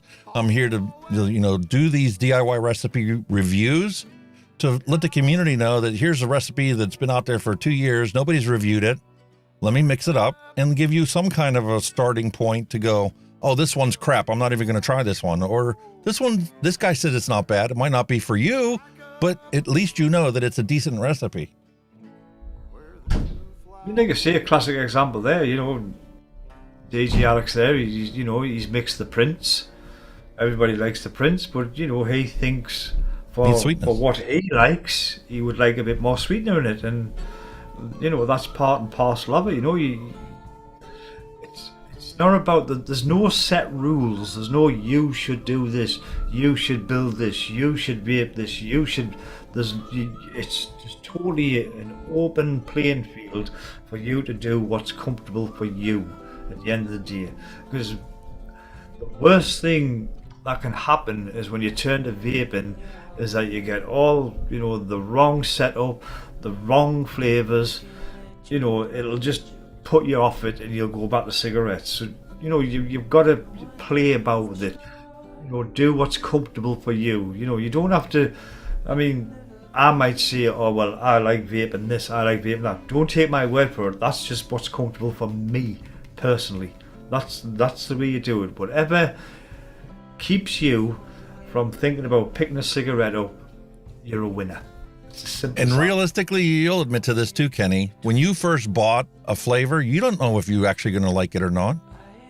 What you like to eat and what you like to vape aren't necessarily the same thing. Totally different things. But And then you again, know- I like eating. If you're the kind of person that doesn't have a sweet tooth, it might be surprising how much you love the candy flavored liquids that are out there Yeah. that you wouldn't normally eat. But it's what keeps you away from smoking. Yeah. A lot of people, they want a tobacco flavor e-liquid when they first go to quit, and they go, it doesn't really taste that good. So you try an apple or, something, just some simple fruit, and you try that and go, oh, well, I like this more than tobacco. And then next you go, oh, well, let me try an apple candy, or a sour apple. Yeah. You never know what you're going to like until you try it. You get to the point what like most of us guys call one daily vape, which is a flavour that you absolutely like, you love, you taste it, and you can literally vape it all day and not get tired of it. That's basically what a daily vape boils down to. And it's just a case of trying different things. Just, if a little bit of advice, if you go to buy a juice, and you think, say like Alex has said that, like say an apple candy. You go to buy one, you're not sure of it. Don't go and buy 120 ml bottle of it. But obviously, if you don't like it, that's 120 mls in the bin. Buy a small bottle, even one that's already got the secret sauce in. Try it first, and if you like it, then move on. It is purely trial and error. It's the only way you can put it down, which from coils to juice flavors. But I think what you'll have to find first is the niche of the flavors you like, whether you like fruits, whether you like bakeries, whether you've got to find where you're sitting at, and then progress from there. Yeah. And it's different for each person. It is. That's like, Dusty Country Road and I share the same thing where our wives would rather prefer to use a mouth to lung type device, even if they do as a restricted direct lung, whereas we would rather have ourselves a big open airy cloud chucking type of device. And flavors are the same. The stuff that I really like, my wife thinks, well, that's nice. But there's stuff that she truly loves that I'm like, I don't really like this. Passion fruit orange guava is one that, it was like, I like it. She kind of likes it. Neither one of us are like floored over how good it is. But there's stuff where I hate it and she loves it, and there's stuff that she loves, like custards. I like the custards. She doesn't want it to have anything to do with the custard. And I've mixed up some recipes and stuff that custard was like a very tiny ingredient in there, and she goes, it has a custard in it, doesn't it? And I'm like, yeah. Horrible. I don't want it. Nothing wrong with custards, Mrs. H. Everybody has what they like, and that's different than anybody else. Certainly. Pam Spraggins says, I've never used disposable because of the high nicotine in them. I started out with free base 3 milligram and 6 milligram. Well, there you go, Pam. There's nothing wrong with it as long as you can keep using what you have available to you. But if the 3 to 6 milligram weren't available and you didn't have a DIY, or worse yet, let's say you were out on a trip somewhere, visiting relatives over the holidays, and let's say that you dropped your tank and broke the glass on it, what are you going to do? Yeah. I was surprised because I was in the same boat you were in. I was surprised about these disposables, and they're not as addictive as people think they are. And when you get 50 milligram, you can't even tell. I mean, when you go to the disposable, you're only vaping just a tiny, tiny bit of vapor. So that's why I'd love to see a scientific paper compare what's it like with an open tank system like this at 6 milligram with any disposable that's at 30 or 50 or 20, whatever. What's the actual amount of nic that you actually get into your system? The science that I have seen done on the subject says that people will titrate the amount that they need to the amount that their body craves. And the blood levels are relatively consistent regardless of what type of device you use. Again, it's down to the individual. Like I said, like when we were speaking before about, you know, UK up in the nicks, you know, I think Thomas said go 50, you know, I thought, well, personally, I wouldn't go 50, but you know, that's it the sounds like a lot. That's the beauty of vaping, is the individuality of it. You know, there's always something there to cover your needs, whether it be a high nick, low nick, and the flavors. Well, God, flavors are endless. Simple as that. What is the study of cigarettes as far as the intake of nick goes when it comes to the actual blood concentrations? That was actually a presentation that was put on University of South Carolina. I'll have to dig it up and send it to you. Flavors, I'll send that to you. It was, I don't remember actually looking at the study. I remember looking at the actual charts, and I saved the actual chart showing the blood levels of the nicotine, comparing a cigarette versus comparing a disposable, comparing an open tank system. And they actually listed specific products like Innikin was one of the ones that they tested, one of the Innikin ones. And it showed, you know, the blood titration, the blood levels of the nicotine conteens in your blood system, and over time, how that goes up when you use it and when it goes down. And nothing gives you more nicotine than a cigarette. That thing spikes like this straight up, and it takes a slow time. It tapers pretty quickly at first, but then it takes a longer time to dissipate from your system than when you're using an actual vapor product. Definitely. Dusty County Road. Dusty County Road said Heisenberg was his all-day vape, and he mixed, but he still like the Berg. And he continues to say, DJ Alex, have you ever hit the Berg yet? Have you Not had yet. Heisenberg? It's sitting here. Next week. That's what we'll do next week, because I said I'm going to pull out a stock coil starter kit, maybe the Tinker or one of those other ones out there, and I'll put that in there. To be honest with you, I mean, like Heisenberg, and I think there's Red, and I think there's another one. They were like your three starter type juices, and I never liked any Heisenberg. Oh God, I can't get away with Heisenberg. I think it's awful. But that was there. There was Ready, and there was, I'm sure there was another one. They were like the three starter flavors, and honestly, they were all, in my opinion, awful. Yeah, I'll tell you what, when I first started vaping, I didn't want to have anything to do with any kind of ice.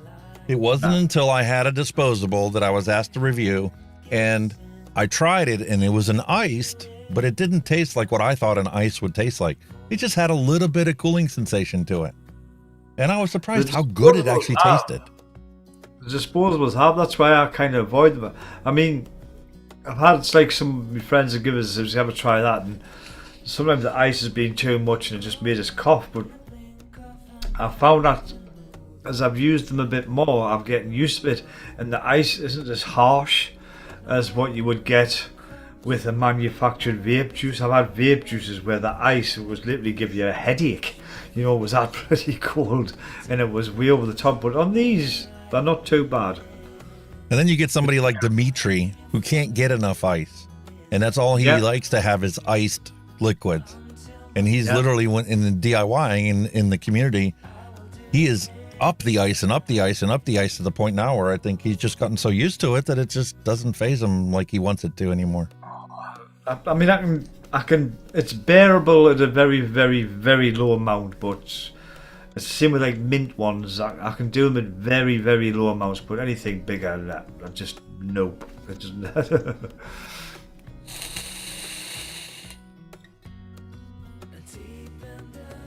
But yeah, flavor concentrate. Australia, bloody hell! What time is it where you live? Bloody hell! Must be the daytime there now. Will be daytime there, won't it? Nighttime in the UK. 6, 7 in the morning, maybe. Yeah. What are we vaping on today? Well, actually, I'm just going through a gamut of different things. 5 a.m. he says.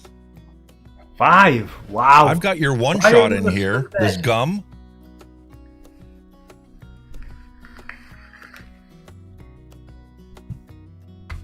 I've got that set up in the FEELM Max device.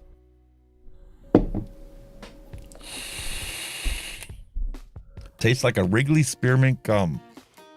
Ooh. Fantastic. And then for the build stream today, we did the Geek Vape Ammit. Put the extended chimney on there. Strawberry There's milk. a thought. There's a thought, sir. Why not try the normal chimney on, see if it's any better? Because you know yourself, when you extend them, you do Yeah, the lose a bit of extension flavor. does take it down. But when I put it in the drop, I noticed that the same flavor, there just wasn't a whole lot of it there yet. Still very similar, was it? Yeah. I figured if it popped in here, then the tank was bad. But if it didn't pop in here, then there's nothing wrong with that. It's just the juice needs to ripen. Yeah.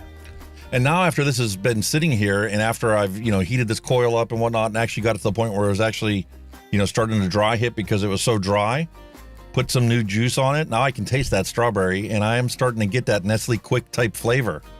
Like you get from the powder, you put it in the milk. Oh, here we go. Your better half. I'm vaping and eating peaches, eating pizza. Your better yes. half is. She has a pizza shop across the street from her, and when customers order something or they screw something up, they bring over the pizza that they can't sell. Yeah, She gets pizza quite often. Yeah, I bet you do.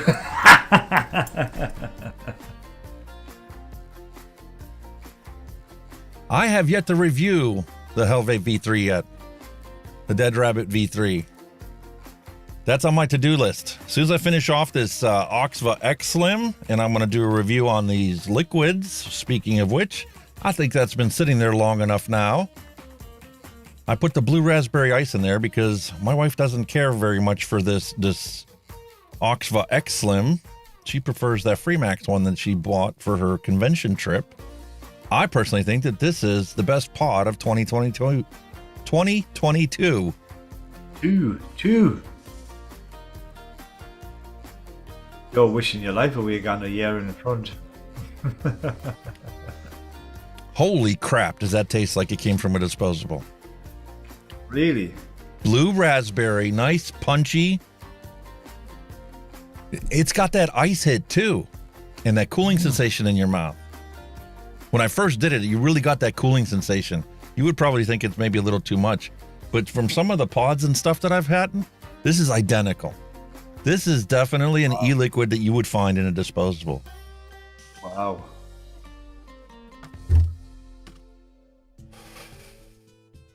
They must have bumped the flavors right up in them then. And the sweetness too. Yeah. And it's not just sucralose. I think they've got a blend of ethyl maltol and sucralose and who knows what other sweetener in here. Because it's sweet without being sickening sweet. It doesn't have that sweetness you would get like if you popped a piece of candy in your mouth. Yeah. It doesn't have that kind of sweetness. It's not that sugary sweet. But it's got just enough sweetness to make all those flavors pop. And that blue raspberry really does stick like a disposable. That's my thing with these, like, the disposable and pods, the sweetness, right? How they don't kill the coils, I'll never know, because when you put that on a normal, coil, very sweet juice, it gunks it up and it's awful. But how the hell they don't do it in them, I'll never know. Free Ride Vapor, hello and welcome. Jennifer O'Hearn, hello and welcome. I do believe, like you say, that the introduction of mesh coils totally changed the face of vaping. Like it's just been like a black and white, hasn't it? I can't get over it. And they must have really listened because I watched some of the original reviews from the first version that came out. This is the V2 of the Xlim. Look at the pods in this thing. What's it it like snaps right in there. And look, it automatically changed the wattage based on the coil. This is the 0.6. Here's the 0.8. So it reads the coils, yeah? Reads the coils, automatically adjust your wattage. Does it leak? And listen to that. Is it a leaker? No. It's fantastic. Wow. That's And- the OXVA, yeah? Yeah, the OXVA Xlim. And I put the WaterMalone in that we mixed up our last episode into here. Fantastic flavor. Pops right away. Wow. And the thing is, you can put in a mouth-to-lung one like we did today with the pod juice. Drops the wattage down to 16 because this is the 0.8 ohm. And you can literally close the valve down. If you were like a really tight draw, you can literally close the airflow off barely down to hardly anything. And that's a true mouth-to-lung. I'm going to get my hands on one, give it a go.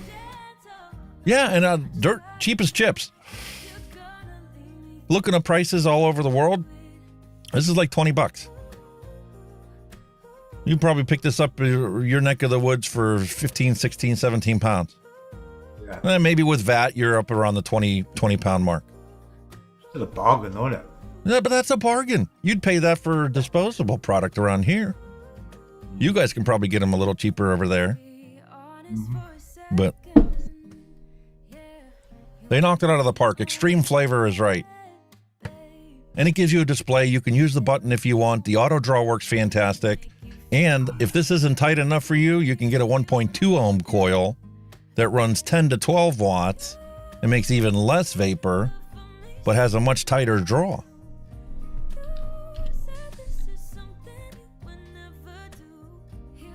What is it? OXVA XI XLIM.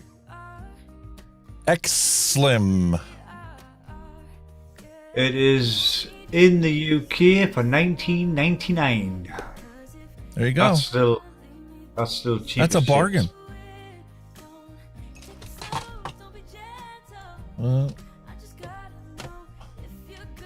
USB Type-C.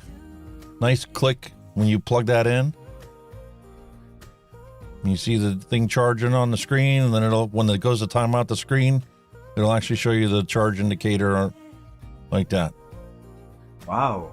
I'm just looking at a company that's selling it on the internet for $19.99 and they actually give you a free flavor with it as well. That's cool. That's bang on. Awesome. You have, let's have a quick look here. Ice menthol, which is a minty ice cool flavor. Sweet strawberries, citrus, lime juice and pear. Mint butter cookie. Pink pop, which is an Italian lemon, strawberry, taffy, lemon, lime and raspberry. Punch and fruitin', which is a double apple, berries, oranges and mango. You do have a tobacco, which is a caramel and vanilla. You've got a strawberry capone, which is kiwi, strawberry, taffy and vanilla cupcake. And we have triple ice, which is the spearmint and peppermint. And you have a vanilla cookie dough, which is a sugar, cookie and French vanilla. Now that's cool.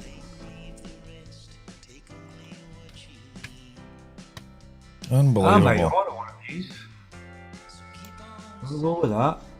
Let's have a look. I'm gonna go vanilla cookie dough. I'm gonna go 50-50. Mix shot. 3 milligram. I'll have some of that. And I'm going to choose a black one. I like black. Add the basket. Vapor Queen Becky, hello and welcome. Oh, hi Vapor Queen, how you doing? Check out. Awesome sauce. Fantastic. Well, did we get everything accomplished that we had on our list today? I don't know, did we? Geek Vape Ammit. We mixed our strawberry milk up. We did the news. Got flavors one shot. I did that. Fantastic. Well,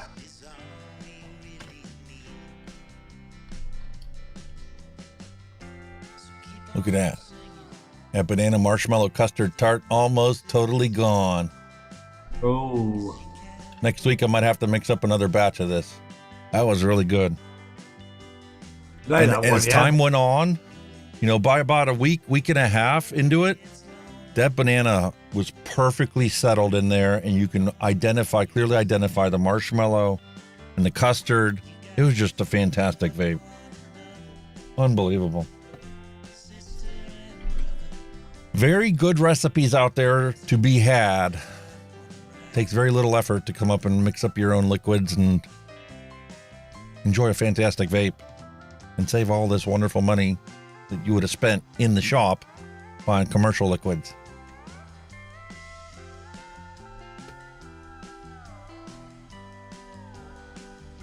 Okay. An egg custard tart. Kenny, that would be right up your alley. Oh my God. Yeah. Hello. Hello.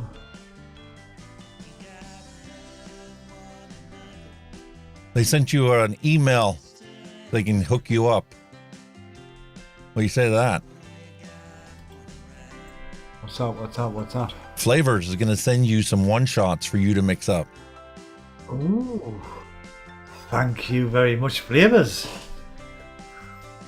Fantastic. I'm telling you, you're going to love it. Damn. I like this. I like this shit. You got it, brother. I'm getting spoiled.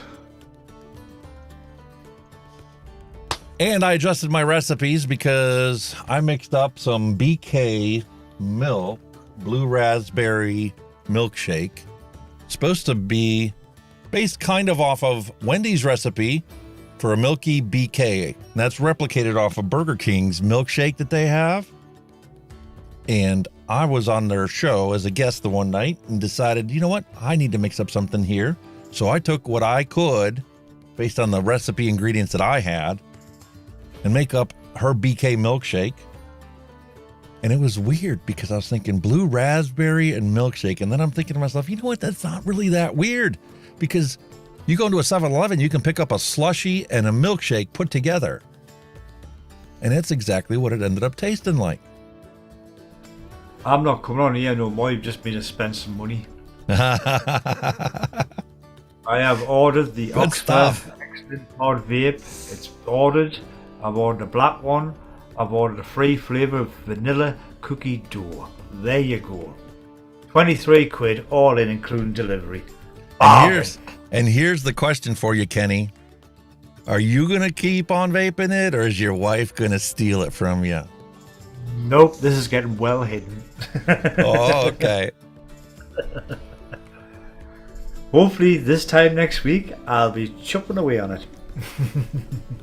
Man, I can't believe how good that blue raspberry is in here.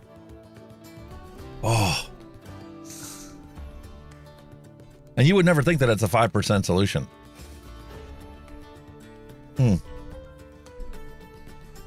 Bang on flavors. All right, so I did have to edit my recipe. Somebody left a comment on the recipe for this and asked me, they were like, you know, where do I get Flavor's ingredients? So I had to put Flavor's website into the actual recipe so people could look it up. I don't know if just people can't Google stuff or what the deal is. Well, I put it in the actual recipe itself. Well, so now from now on, when I use a Flavor's ingredient in a recipe, I'm going to put it in there so people understand where to get it. Yeah, that's a damn good idea. Just link it in your description. People can click on there and voila. The learning curve begins. Yep, and it's That's fantastic. awesome, You get yourself a one shot. It's so simple. You buy yourself a flavor base and you literally add the one shot to fill up this bottle with the one shot and you're good to go. Yeah, I can see this dark. What's this Dark Star one I've got?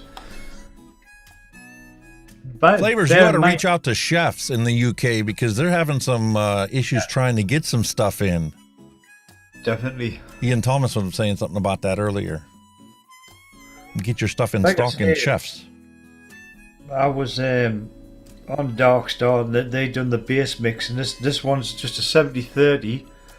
But I would imagine you can get a 50-50 or whatever to whatever you're going to get. And, you know, how they're in a one shot with your secret sauce and you're way to go. Ready to go. Fantastic. Brilliant, man. Give it a try, folks. Got to give it a try. There you go, Kenny. Oh, God. Turn that off, man. Turn it off. I can't get over how good these coils are, though. I mean, this one was starting to go, and I let it sit on my desk here. Didn't pay it much love for past week or so. And today that I picked it up, I'm like, what's in this thing? Wow, that's such a good vape. I can't believe how well they've gotten the coils now and how fine the vape is in it compared to like what we use on our rebuildables. Can I just quickly say there a big thank you to Flavor Concentrate Australia for obviously sorting us out some goodies, and I promise you if you want us to, I will review it and I'll give you a cracking review. Not a problem. I'll review your stuff for you. I don't have the FEELM Max Onyx. Was never sent to me, and I was one of the ones that never got on my radar. But I will tell you, I can't believe how good the flavor is in this thing. It just pops. I know the FEELM Max have brought a Twister 2 out and it's getting some good feedback. Remember I have Twister? the original Twister. I don't have the version 2. Yep, they've just brought the V2 out, and it's getting good feedback. I think it's something to do with their coils as well. I think it's either the same or a similar tank, but they've got new coils. Well, I know how good the other FEELM Max coils are. Oh, come on, this guy from Australia, thank you so much, Flavor Concentrate. He says he'll send you one. We have a few. What? This guy's getting too good to us. He's too good for us. When I get a product to review and I go out and spend my own money to buy coils for it, you know that that is a good product. And I truly love both this Marvos X and this Maxis Solo. And you might as well throw in this one as well. I love how big that screen is. You get to be our age and your eyesight starts to go. It is so nice to be able to see a nice big screen like that. They've done that with one of the Aegis Legends to put a big screen on it. That was mint. My wife had that one and the screen was on the side of it. Yeah. Oh, this one was on the side. It was huge. You were like, I can say that. That's good. That big. Yeah. Actually, your better half has said, oh, he's like a little kid. His eyes have just lit up. Shinies. See, we've got that shiny book.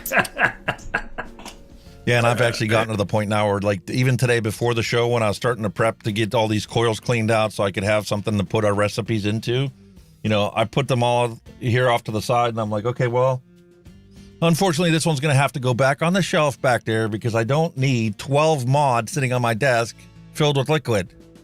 It's impossible to do them all. We did the Jackaroo 2 weeks ago.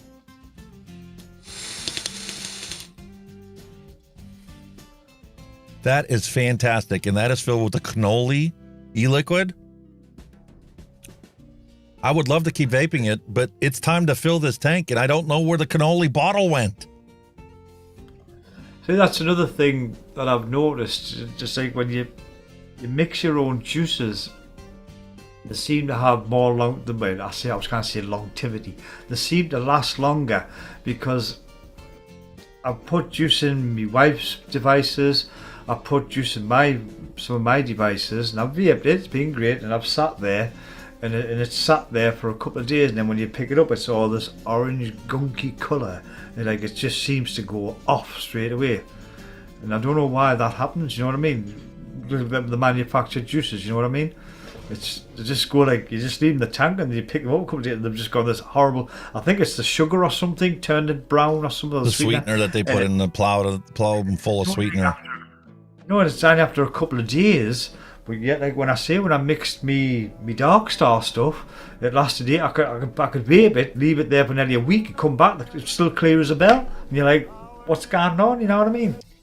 Weird. It just goes to show how much sweetener they put in commercial liquids. Manufactured juices high end, isn't it? Yeah. They actually go off within a couple of days. Yep. And I didn't realize we're at 3.5 hours today. No way. Yes, sir. 3 hours and 25 minutes. Yeah.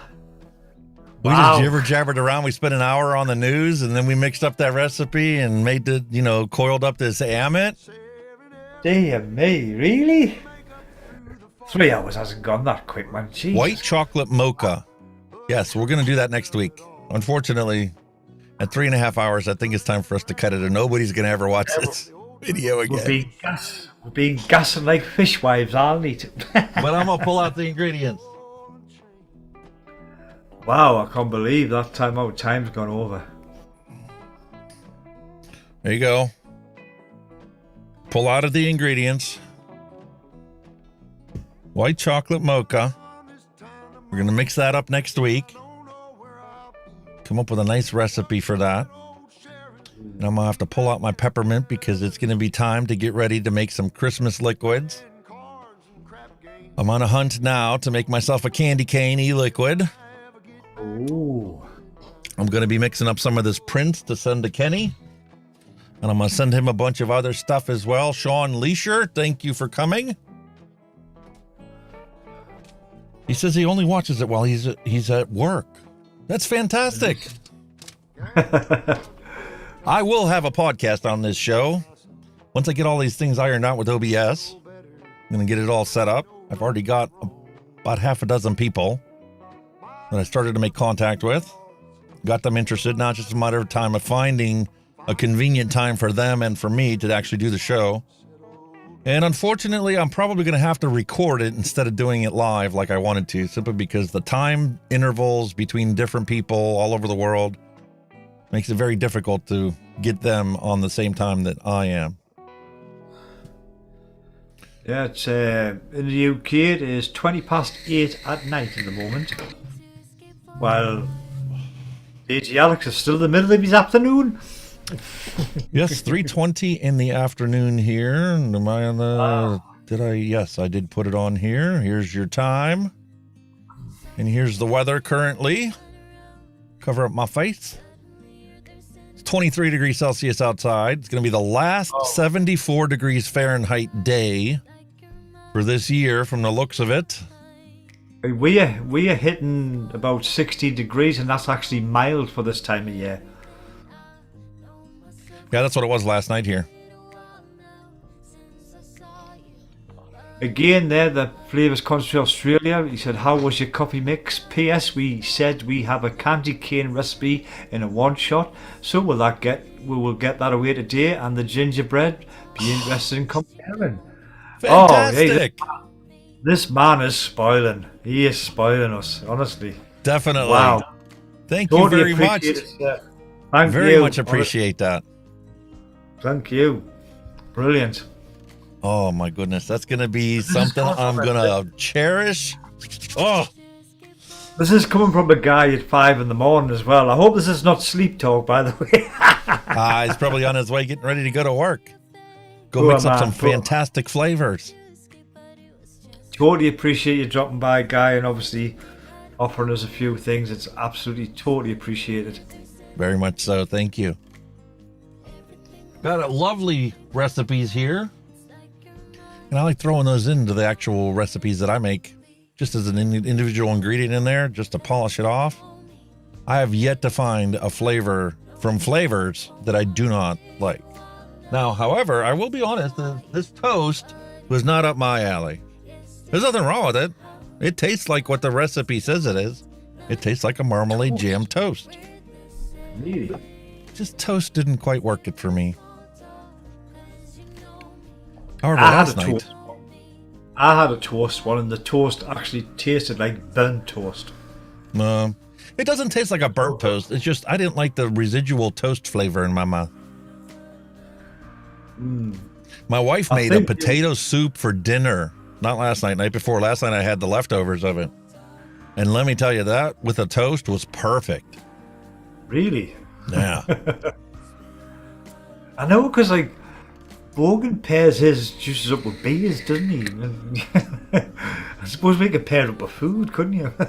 You would think though that, you know, because I drink coffee all the time, a marmalade toast would go really well with the coffee.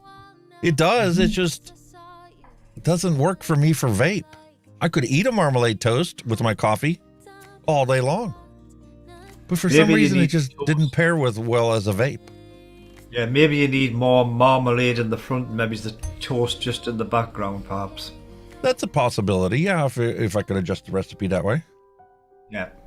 I'll have to send an email over to him, see if he can give me the recipe, and maybe I can adjust the percentages. Bump the jam up a little bit more and bring the toast down a little bit. I've got the toast flavor here. There you go. Awesome, man. Awesome. Yeah, maybe it's just knock it back a bit so it's more of a background taste rather than a forefront. Yeah. And yes, free rider vapor, I am drinking red wine. I'm treating myself. I'm sick of beer. I'm having a wine. Nothing wrong with that. All right, ladies and gentlemen, I think we're going to have to wrap it up here for today. Really appreciate all you guys coming out. It's been a nice 3.5 hour episode that didn't even seem like 3.5 hours. It's been like, you know, we've been here for 20 minutes. God, no, where's it? Oh. But thank you, everyone. And my wish is always peace, love, and a hunky vape to end cigarette combustion. And Kenny's going to leave you with the final message of the day. Yep, again, this show would not be the show it is without you guys in chat. Totally appreciate your time. And obviously, yeah, a big shout out to Flavor Concentrate Australia. Honestly, brilliant. Thank you for joining us. And obviously, thank you for your kind offer. Absolutely fabulous. And yeah, guys, been another blast. Thanks to DJ Alex, yeah, for having me on again. I don't know how he puts up with this, but there you go. And yeah, guys, same place, same time next week. I'll see you all then. Take care. Have a great day, everyone.